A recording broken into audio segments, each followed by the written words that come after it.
9. ബകാസുരനും അഘാസുരനും വനഭോജനവും. കുറെ ദിവസം കഴിഞ്ഞു. വേനൽക്കാലം തുടങ്ങി. പച്ചപ്പുല്ലും പച്ചില മരങ്ങളും പുഴയും മലയുമുള്ള വൃന്ദാവനത്തിൽ കഠിനമായ വേനൽച്ചൂട് അനുഭവപ്പെട്ടിരുന്നില്ലെങ്കിലും വെയിലേറ്റ് ഗോപബാലന്മാർ വലഞ്ഞിരുന്നു. ഉച്ചനേരത്ത് വീട്ടിൽ പോയി ഊണ് കഴിച്ചു വന്ന കുട്ടികൾക്ക് കുറച്ചു കഴിഞ്ഞപ്പോൾ ദാഹമുണ്ടായി.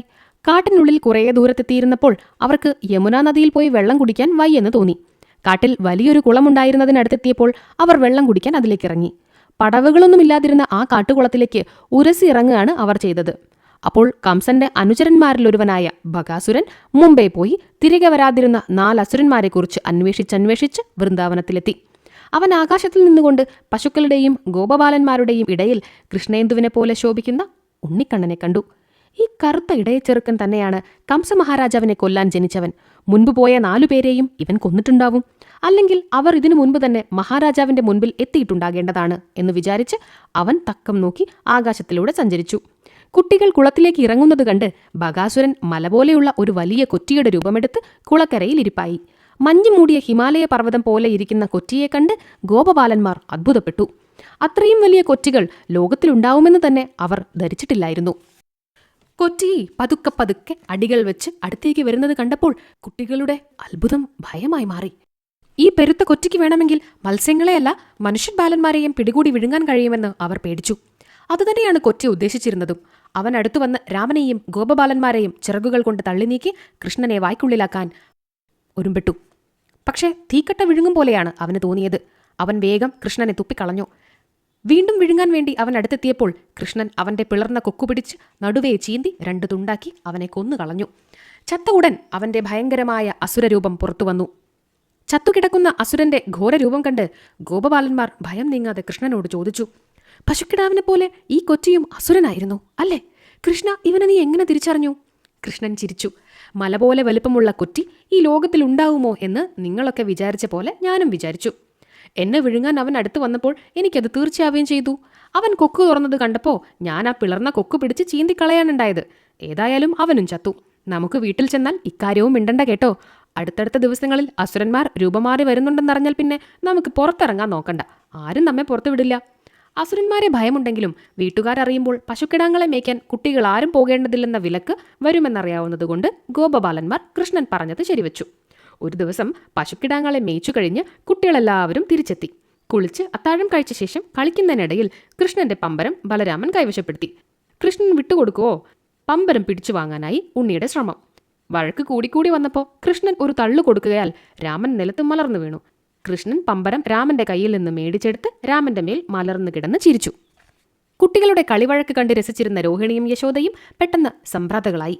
1000 ഫണങ്ങളുള്ള അനന്തനാഗത്തിന്റെ ശയ്യമേൽ കാരുണ്യസ്മിതത്തോടെ കിടക്കുന്ന മഹാവിഷ്ണുവിനെയാണ് രാമന്റെയും കൃഷ്ണന്റെയും സ്ഥാനത്ത് അമ്മമാർ കണ്ടത്. പക്ഷേ ക്ഷണസമയത്തിനുള്ള ആ മായാദൃശ്യം അവരുടെ ദൃഷ്ടികളിൽ നിന്ന് മാഞ്ഞുപോയി. കണ്ട കാഴ്ച അവർ മറക്കുകയും ചെയ്തു. 2 കൊല്ലം കൂടി കഴിഞ്ഞു. ആ കാലഘട്ടത്തിനിടയിൽ കംസന്റെ സഹായികളായ അസുരന്മാരാരും വൃന്ദാവനത്തിലേക്ക് വന്നില്ല. കംസാന്തകനെ അന്വേഷിച്ച് പുറപ്പെട്ടവരാരും തിരിച്ചെത്താത്തതുകൊണ്ട് കംസനും മന്ത്രിമാരും അവശേഷിച്ച അനുചരന്മാരും എന്താണിനി ചെയ്യേണ്ടതെന്ന് ആലോചിച്ച് ദിവസങ്ങളും മാസങ്ങളും കഴിഞ്ഞുപോയി. കാലം കഴിയുന്തോറും കംസന്റെ ഭയം കൂടിക്കൂടി വന്നു. ആരെയാണ് ഇനി അയക്കേണ്ടതെന്ന് വേവലാതിപ്പെട്ടുകൊണ്ടിരുന്ന കംസനോട് അഘാസുരൻ എന്ന ദുഷ്ടൻ അറിയിച്ചു, മഹാരാജാവേ, ഞാനൊന്ന് പോയി നോക്കട്ടെ. മധുര നഗരത്തിലും ചുറ്റുമുള്ള ഗ്രാമങ്ങളിലും ഞാൻ തിരഞ്ഞു നോക്കാം. അധികം ദൂരെയല്ല അങ്ങയെ കൊല്ലാൻ ജനിച്ച കുട്ടി എന്നാണ് എനിക്ക് തോന്നുന്നത്. അങ്ങ് ഭയപ്പെടണ്ട, അവനെ നാമാവിശേഷമാക്കിയിട്ട് ഞാൻ തിരിച്ചു വരും.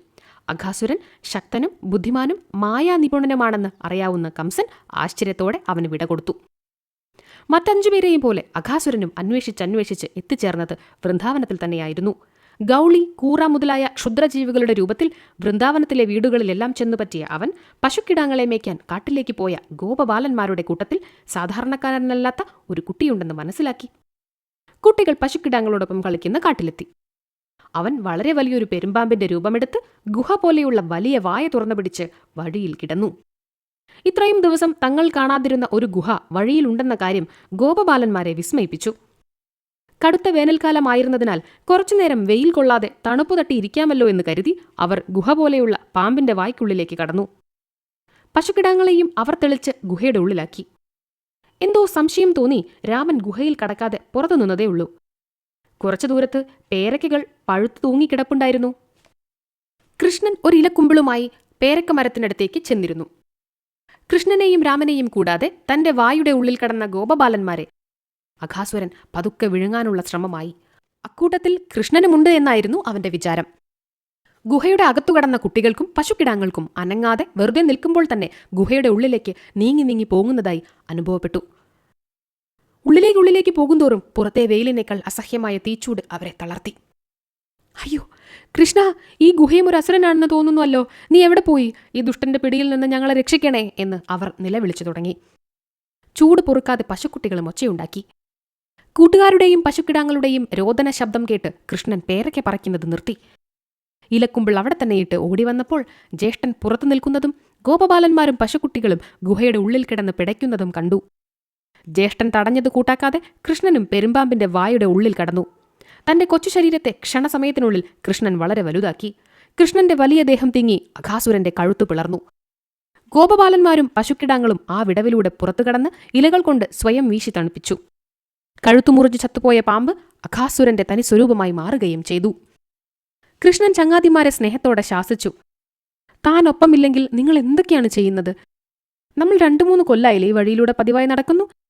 ഇവിടെ ഒരു ഗുഹയില്ലെന്ന് നിങ്ങൾക്കറിഞ്ഞൂടെ? പുതുതായി ഒരു ഗുഹ രൂപപ്പെട്ടു വന്നത് കണ്ടാൽ അതേതോ അസുരന്റെ മായയായിരിക്കുമെന്ന് നിങ്ങൾ ഊഹിക്കണ്ടേ? ആ സംശയം തോന്നിയിട്ടാണ് ജ്യേഷ്ഠൻ പുറത്തു നിന്നത്. ജ്യേഷ്ഠനെ അനുസരിച്ചാൽ മതിയായിരുന്നില്ലേ നിങ്ങൾക്ക്? ഗോപബാലന്മാർ അബദ്ധം സമ്മതിച്ച് കൃഷ്ണനെ കെട്ടിപ്പിടിച്ചു. ഞങ്ങളുടെ പൊന്നോമന കൃഷ്ണൻ സാധാരണക്കാരനല്ലെന്ന് ഞങ്ങൾ മനസ്സിലാക്കി കഴിഞ്ഞു. അതുകൊണ്ടല്ലേ ആപത്തിൽപ്പെട്ടപ്പോൾ ഞങ്ങൾ കൃഷ്ണനെ വിളിച്ച് നിലവിളിച്ചത്. പശുക്കിടാങ്ങൾ കൃഷ്ണന്റെ അടുത്തുവന്ന് കൈകൾ നക്കി സ്നേഹവും നന്ദിയും പ്രകടിപ്പിച്ചു. കൃഷ്ണൻ പുഞ്ചിരിപ്പൂ നിലാവ് തൂകി എല്ലാവരുടെയും മനസ്സ് കുളിർപ്പിച്ചു. ഗോകുലത്തിൽ വാമനാവതാര മഹോത്സവം കൊണ്ടാടുന്ന സുദിനം വന്നു. അന്ന് ഗോപബാലന്മാർ പതിവ് പോലെ പ്രാതൽ കഴിഞ്ഞ ഉടൻ പശുക്കിടാങ്ങളെ മേയ്ക്കാൻ പോയില്ല. എല്ലാ ഭവനങ്ങളിലും വാമന ഭഗവാന് പൂജ നടത്തുന്നുണ്ടായിരുന്നു. കുടുംബത്തിലെ മൂത്ത ആൺകുട്ടി വേണം വാമന പൂജ ചെയ്യാൻ. രോഹിണിയും യശോദയും പുലർച്ചയ്ക്ക് ഉണർന്നെഴുന്നേറ്റ് കുളിച്ച് നെയ്യിൽ വറുത്തും വേവിച്ചും പലതരം മധുരപലഹാരങ്ങളും ശർക്കര ചേർത്ത നെയ്പായസവും പാകം ചെയ്തു. രാമനും കൃഷ്ണനും കുളിച്ചു വന്നു.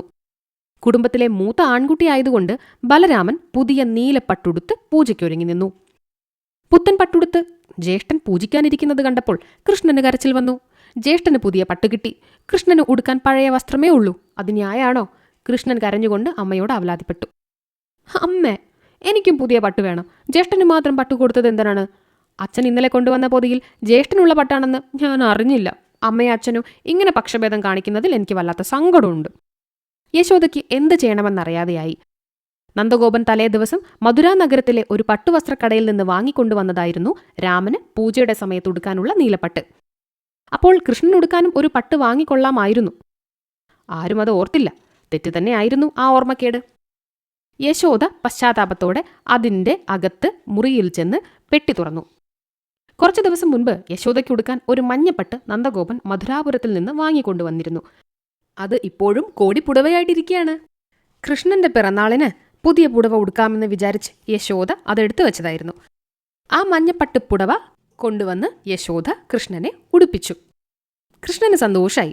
ഉണ്ണി കൈകൊട്ടിച്ചിരിച്ച് ചാടിത്തുള്ളുന്നത് കണ്ടപ്പോൾ അമ്മയുടെ മിഴികൾ ആനന്ദം കൊണ്ട് നിറഞ്ഞുപോയി. അപ്പോഴേക്കും ബലരാമൻ പൂജ കഴിഞ്ഞ് എഴുന്നേറ്റു. രോഹിണിയും യശോദയും കൂടി വാമനമൂർത്തിക്ക് നിവേദിച്ച മധുരപലഹാരങ്ങൾ വെച്ച തളികയും നെയ്പായസത്തിന്റെ ഉരുളിയും എടുത്തുകൊണ്ടുവന്ന് ഇലകൾ വെച്ച് കൃഷ്ണനും രാമനും വിളമ്പിക്കൊടുത്തു. ഉണ്ണികൾ രുചിയോടെ പലഹാരങ്ങളും പായസവും കഴിക്കുന്നത് അമ്മമാർ സന്തോഷത്തോടെ നോക്കി നിന്നു. അപ്പോൾ നന്ദഗോപനും അവിടെ വന്ന് നീലപ്പട്ടുടുത്ത രാമനും മഞ്ഞപ്പട്ടുടുത്ത കൃഷ്ണനും മധുരഭക്ഷ്യങ്ങൾ കഴിക്കുന്നത് കണ്ട് അത്യാനന്ദത്തോടെ നിന്നു. അന്നു മുതൽ രാമൻ നീലപ്പട്ടും കൃഷ്ണൻ മഞ്ഞപ്പട്ടും പതിവായി ഉടുത്തു തുടങ്ങി. ഗോപന്മാരും ഗോപസ്ത്രീകളും അവരെ രണ്ടുപേരെയും എപ്പോഴും ഒന്നിച്ചു കാണാൻ ആഗ്രഹിച്ചു. വെള്ളത്താമരപ്പൂവിന്റെ നിറമുള്ള ബലരാമഭദ്രന് നീലപ്പട്ട് നന്നായി യോജിച്ചു. മുടിമേൽപോട്ട് കെട്ടി പൂക്കൾ ചൂടി സ്വർണ്ണമണിമാലകളും കൈവളകളും കാൽത്തളകളും അണിഞ്ഞാണ് രാമന്റെ നിൽപ്പ്. രാമന്റെ ശരീരത്തിലെവിടെയും കടുകുമണിയോളം പോലും കറുപ്പ് നിറമില്ല. കൃഷ്ണനാകട്ടെ നല്ല നീല താമരപ്പൂവിന്റെ നിറം. മാറത്ത് മോതിരത്തിന്റെ വട്ടത്തിൽ ഒരു വെളുത്ത മറുക്.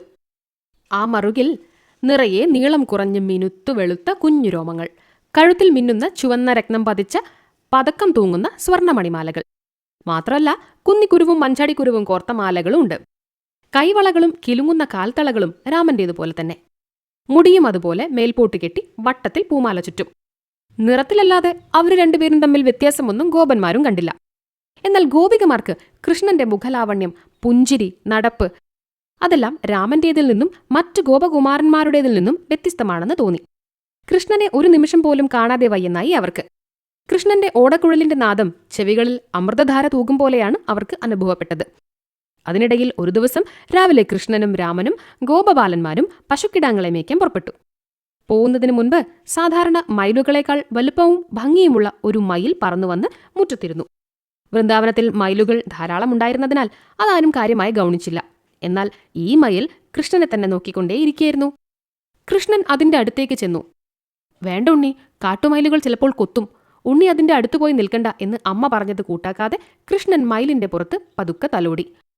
മയിൽ മനോഹരങ്ങളായ 5 പീലികൾ കൃഷ്ണന്റെ കൈകളിലേക്ക് പൊഴിച്ചു കൊടുത്ത ശേഷം പറന്നുയർന്നു പോയി. സുബ്രഹ്മണ്യ ഭഗവാന്റെ വാഹനമായിരുന്ന മയിലായിരുന്നു അത്. സ്കന്ദേശ്വരന്റെ കൽപ്പന പ്രകാരം കൃഷ്ണന്റെ മുടിക്കെട്ടിൽ അലങ്കരിക്കാനുള്ള പീലികൾ കൊടുക്കാൻ വന്നതായിരുന്നു. കൃഷ്ണന് മാത്രമേ അത് മനസ്സിലായുള്ളൂ. കൃഷ്ണന് പീലി കൊടുത്ത് അനുജ്ഞ വാങ്ങിയ ശേഷം മയിൽ കൈലാസത്തിലേക്ക് മടങ്ങിപ്പോയി. കൃഷ്ണൻ പീലികൾ അമ്മയുടെ കയ്യിൽ കൊടുത്തു പറഞ്ഞു, അമ്മേ, ഇത്രയും ഭംഗിയും വലുപ്പമുള്ള പീലികൾ ഏതെങ്കിലും മയിലിനുള്ളതായി അമ്മ കണ്ടിട്ടുണ്ടോ?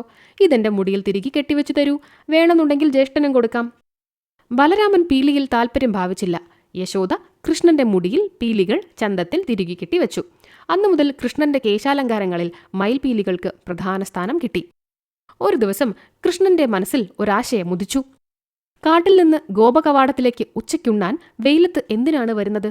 പ്രാതൽ കഴിഞ്ഞ് പശുക്കിടാങ്ങളെ മേയ്ക്കാൻ പോകുമ്പോൾ ഉച്ചയ്ക്കുണ്ണാനുള്ള ചോറും കറികളും പൊതിഞ്ഞു കെട്ടി കൊണ്ടുപോവാം.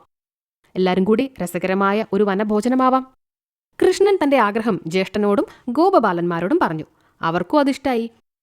താങ്കളുടെ വീടുകളിൽ ഒറ്റയ്ക്കിരുന്നുണ്ണുന്നതിനേക്കാൾ രസമല്ലേ എല്ലാവരും കൂടി ഒന്നിച്ചിരുന്ന് കഴിക്കുന്നത്? അതും കാട്ടിലെ മരത്തണലത്ത് പച്ച പുൽത്തകിടിയിലിരുന്ന്. തമ്മിൽ കറികൾ കൈമാറാം. പശുക്കിടാങ്ങൾക്ക് അടുത്തു തന്നെ മേയാം.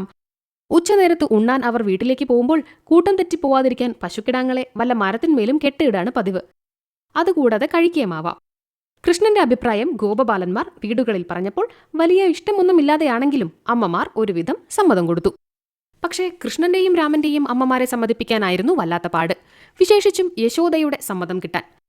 ജനിച്ച് 9-ാം ദിവസം മുതൽ കൃഷ്ണന് ഓരോ ആപത്ത് സംഭവിക്കാൻ തുടങ്ങിയതാണ്. മുലപ്പാല് കൊടുക്കാൻ വന്ന രാക്ഷസയിൽ നിന്ന് എങ്ങനെയോ രക്ഷപ്പെട്ടു. വണ്ടി ഉണ്ണിയുടെ മേൽ മറഞ്ഞു വീഴാഞ്ഞത് ഏതോ ഭാഗ്യം കൊണ്ടാണ്. കൊടുങ്കാറ്റ് പോലെ വന്ന അസുരൻ ഉണ്ണിയെ ആകാശത്തിലേക്ക് എടുത്തുകൊണ്ടു പോവുക പോലും ചെയ്തു. അതിൽ നിന്നും ഭഗവാൻ രക്ഷിച്ചു. കടപുഴകി വീണ മരങ്ങളുടെ അടിയിൽപ്പെടാതെ ഇരുന്നതും ഈശ്വരാധീനം തന്നെ. വൃന്ദാവനത്തിലേക്ക് താമസം മാറ്റിയപ്പോൾ സമാധാനമായെന്നു വിചാരിച്ചതായിരുന്നു. പശുക്കിടാവിന്റെയും കൊറ്റിയുടെയും പെരുമ്പാമ്പിന്റെയും രൂപങ്ങളിൽ അസുരന്മാർ വന്നിരുന്ന വിവരം കൃഷ്ണൻ അമ്മയെയും അച്ഛനെയും അറിയിക്കാതെ മറച്ചുവെക്കാൻ ശ്രമിച്ചുവെങ്കിലും മറ്റ് ഗോപബാലന്മാർ സ്വകാര്യം പറയുന്നത് കേട്ട ഗോപസ്ത്രീകൾ യശോദയോട് ആ കഥകൾ പറയുകയുണ്ടായിട്ടുമുണ്ട്. അതൊക്കെ ഓർത്താൽ ഉച്ചയ്ക്ക് ഉണ്ണാനുള്ള വരവും കൂടി നിർത്തിയാൽ രാവിലെ കാട്ടിലേക്ക് പോകുന്ന ഉണ്ണിയെ സന്ധ്യാസമയം വരെ കാണാതെ ഇരിക്കണമല്ലോ. എന്തൊക്കെ ആപത്തുകൾ വരുമോ ആവോ.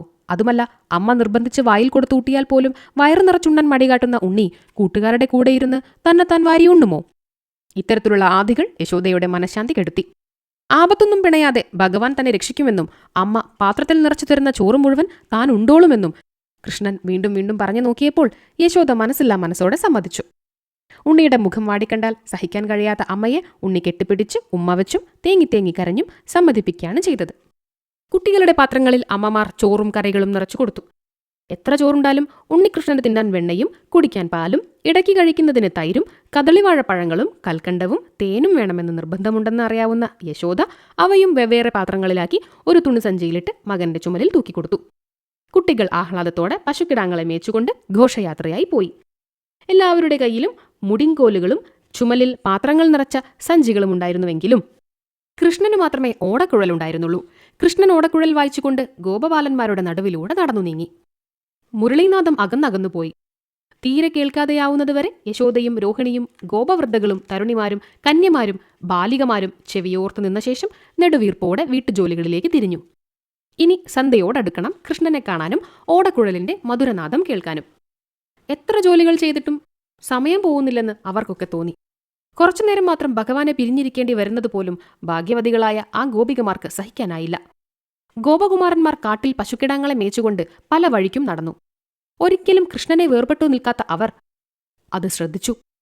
കൃഷ്ണൻ അടുത്തുണ്ടെങ്കിൽ ആപത്തൊന്നും വരികയില്ലെന്നായിരുന്നു അവരുടെ വിശ്വാസം. അതുകൊണ്ട് എപ്പോഴും അവർ കൃഷ്ണന്റെ ചുറ്റും തന്നെ നിൽക്കുകയും ഇരിക്കുകയും നടക്കുകയും ചെയ്തു. കൃഷ്ണനിടയ്ക്ക് കദളിപ്പഴങ്ങളും തൈരും അവരുമായി പങ്കിട്ട് കഴിച്ചു. ഉച്ചയായപ്പോൾ അവർ ഒരു പുൽത്തകിടിയിൽ ഉണ്ണാനിരുന്നു. പശുക്കിടാങ്ങൾ പുല്ലു തിന്നുകൊണ്ട് അടുത്തു തന്നെ മേഞ്ഞു. ഗോപബാലന്മാർ വട്ടത്തിൽ നിരന്ന് ഇരുന്നു. കൃഷ്ണനും രാമനും അവരുടെ നടുവിലും ഇരുന്നു. വട്ടത്തിലിരിക്കുമ്പോൾ സാധാരണഗതിയിൽ കൃഷ്ണന്റെ പിൻവശം മാത്രമേ ചിലർക്ക് കാണാൻ സാധിക്കുള്ളൂ. എന്നാൽ വട്ടത്തിലിരുന്നപ്പോഴും എല്ലാ ഗോപബാലന്മാർക്കും കൃഷ്ണന്റെ പുഞ്ചിരിക്കുന്ന ഓമന മുഖം കണ്ടുകൊണ്ട് ഉണ്ണാൻ കഴിഞ്ഞു. അവർ തമ്മിൽ തമ്മിൽ കറികൾ പങ്കിട്ടു. അവരുടെ അമ്മമാരുടെ കൈപുണ്യത്തെക്കുറിച്ച് പറഞ്ഞ് അഭിമാനിച്ചു.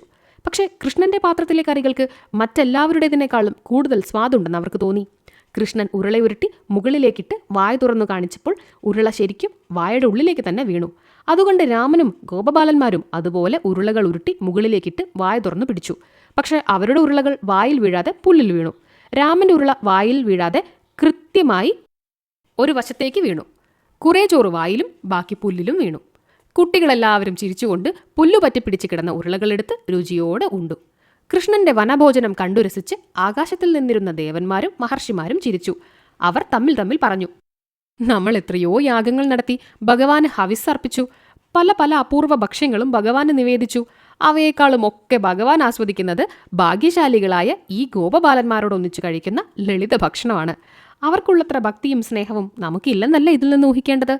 ദേവന്മാരും ഋഷിമാരും കുണ്ഠിതത്തോടും തെല്ലൊരസൂയയോടും കൂടെ വൃന്ദാവനത്തിലെ കൃഷ്ണന്റെ വനഭോജനത്തിൽ നിന്ന് കണ്ണെടുക്കാതെ നിന്നു. 10. ബ്രഹ്മാവിന്റെ പരീക്ഷണവും ധേനുകാസുരവധവും. വിഷ്ണു ഭഗവാൻ മനുഷ്യരൂപത്തിൽ വൃന്ദാവനത്തിലെ കാടുകളിൽ പശുക്കിടാങ്ങളെ മേച്ചു നടക്കുന്നത് പല പ്രാവശ്യം കണ്ടപ്പോൾ ബ്രഹ്മാവിന്റെ മനസ്സിൽ ഒരാശയം ഉദിച്ചു. കൃഷ്ണൻ ഇപ്പോൾ സാധാരണ മനുഷ്യനാണല്ലോ, ചില അസുരന്മാരെയൊക്കെ കൊന്നിട്ടുണ്ടെന്ന കാര്യം ശരി തന്നെ. എന്നാൽ അസുരമായയേക്കാൾ വലിയ മായ പ്രയോഗിച്ചാൽ കൃഷ്ണൻ എന്തു ചെയ്യുമെന്ന് നോക്കണമല്ലോ. ബ്രഹ്മാവ് ഭൂമിയിലേക്ക് ഇറങ്ങി വന്ന് മറഞ്ഞു നിന്നുകൊണ്ട് ഗോപബാലന്മാർ ഉണ്ടെന്ന സ്ഥലത്തിനടുത്ത് മേഞ്ഞിരുന്ന പശുക്കിടാങ്ങളെ പെട്ടെന്ന് കാണാതെയാക്കി. അരികിൽ തന്നെ ഉണ്ടായിരുന്ന പശുക്കിടാങ്ങളെ പെട്ടെന്ന് കാണാതെയായപ്പോൾ ഗോപബാലന്മാർ പരിഭ്രമിച്ചു. വീണ്ടും അസുരന്മാർ വന്നിരിക്കുവോ? ഇതും അവരുടെ മായയാവുമോ? അവർ കൃഷ്ണനോട് ചോദിച്ചു. കൃഷ്ണ നോക്കൂ, ഇതാ ഇപ്പോൾ തന്നെ നമ്മുടെ അടുത്തുണ്ടായിരുന്ന പശുക്കുട്ടികളൊന്നും കാണുന്നില്ല. ഇത്ര ക്ഷണത്തിൽ അവ എവിടെ പോയി മറഞ്ഞു? ആവോ, അസുരന്മാർ വീണ്ടും വന്നു തുടങ്ങിയെന്നാ തോന്നുന്നത്. കൃഷ്ണൻ ചിരിച്ചു. ഇത് അസുരമായല്ലെന്നും ബ്രഹ്മാവാണെന്നും കൃഷ്ണന് മനസ്സിലായി. പകുതി ഉണ്ടു തീർന്ന ഉരുള കയ്യിൽ വെച്ചുകൊണ്ട് ഉണ്ണികൃഷ്ണൻ എഴുന്നേറ്റു. നിങ്ങൾ പേടിക്കാതിരിക്കൂ, ഞാൻ പോയി പശുക്കിടങ്ങൾ എവിടെയുണ്ടെന്ന് നോക്കി വരാം. ദൂരത്തെങ്ങും പോയിട്ടുണ്ടാവില്ല, അടുത്ത് തന്നെ മേയുന്നുണ്ടാവും. ശ്രീകൃഷ്ണൻ എഴുന്നേറ്റ് പതുക്കെ നടന്നു തുടങ്ങി. ബ്രഹ്മാവ് പെട്ടെന്ന് ഗോപബാലന്മാരെയും കാണാതെയാക്കി. അന്ന് ബലരാമൻ കാട്ടിലേക്ക് വന്നിരുന്നില്ല. കുടുംബകാര്യങ്ങളിൽ നന്ദഗോപനെ സഹായിക്കാൻ ഭവനത്തിൽ നിൽക്കുകയായിരുന്നു. മറ്റു ഗോപബാലന്മാരെല്ലാം പശുക്കുട്ടികളെപ്പോലെ തന്നെ അപ്രത്യക്ഷരായി. കൃഷ്ണൻ അത് കണ്ട് ചിരി വന്നു. തന്റെ പൊക്കിളിൽ നിന്ന് മുളച്ചു വന്ന താമരപ്പൂവിൽ ജനിച്ച ബ്രഹ്മാവിന്റെ പ്രവർത്തികൾ കണ്ടാൽ ഭഗവാന് ചിരിയല്ലാതെ പരിഭ്രമം ഉണ്ടാവോ? കൃഷ്ണൻ സ്വയം ഗോപബാലന്മാരും പശുക്കിടങ്ങളുമായി തീർന്നു. പശുക്കുട്ടികളുടെ കഴുത്തിൽ കെട്ടിയ മണികളും ഗോപകുമാരന്മാരുടെ കയ്യിലുള്ള മുടിങ്കോലുകളും ഭക്ഷണപാത്രങ്ങളുമെല്ലാം കൃഷ്ണൻ ഒരാൾ മാത്രമായിരുന്നു. എന്നാൽ ആർക്കും യാതൊരു സംശയവും ഉണ്ടായില്ല. താൻ മായയാൽ നിർമ്മിച്ച ഗോപബാലന്മാരോടൊപ്പം കളിച്ചു ചിരിച്ചും പശുക്കിടാങ്ങളെ മേച്ചും കൃഷ്ണൻ സന്ധ്യയോടെ ഗോകുലത്തിൽ തിരിച്ചെത്തി. യശോദയും നന്ദഗോപനും മാത്രമല്ല, ഗോകുലത്തിലുള്ളവരെല്ലാം തന്നെ കൃഷ്ണന്റെ വേണുനാദത്തിന് ചെവിയോർത്തിരിക്കുകയായിരുന്നു. പതിവ് പോലെ യശോദ അന്ന് മറ്റു ഗോപസ്ത്രീകളോട് ആവലാതി പറഞ്ഞു. കൃഷ്ണനും മറ്റുള്ളവരും എന്തേ വരാൻ വൈകുന്നത്? ഇന്നലെ ഈ സമയമായപ്പോഴേക്കും അവർ വന്നെത്തിയിരുന്നുവല്ലോ, ഇന്നെന്തു പറ്റി? വല്ല ആപത്തു സംഭവിച്ചിരിക്കോ? യശോദയുടെ പരിഭ്രമവും ഭയവും കണ്ട് മറ്റ് ഗോപസ്ത്രീകൾക്കും ശങ്ക തോന്നി തുടങ്ങി. അപ്പോഴേക്കും ബാലകൃഷ്ണന്റെ മുരളീനാദം ദൂരെ നിന്ന് കേൾക്കാനായി. എല്ലാവരും സന്തോഷത്തോടെ വീടുകളുടെ പടിക്കൽ കാത്തുനിന്നു. പതിവ് പോലെ കൃഷ്ണനും ഗോപകിശോരന്മാരും പശുക്കിടങ്ങളും വന്നു ചേർന്നു. അവരവരുടെ മക്കളെ പുണർന്നപ്പോൾ ഗോപികമാരെല്ലാം യശോദയ്ക്കുള്ള പോലെ പരമാനന്ദം അനുഭവിച്ചു. സ്വന്തം മക്കളോട് അമ്മമാർക്കെല്ലാം വാത്സല്യം ഉണ്ടാവാറുണ്ട്. എന്നാൽ അന്ന് സാധാരണയിലധികം വാത്സല്യവും ഭക്തിയോടടുക്കുന്ന സ്നേഹവും അവർക്ക് മക്കളോട് തോന്നി. പശുക്കളുടെ അവസ്ഥയും വ്യത്യസ്തമായിരുന്നില്ല. കിടാങ്ങൾ അകിടിൽ മുട്ടിമുട്ടി പാൽ കുടിക്കുമ്പോൾ കൃഷ്ണനാണതെന്ന് ഓരോ പശുവും കരുതി. അവ കിടാങ്ങളെ സ്നേഹത്തോടെ നക്കി.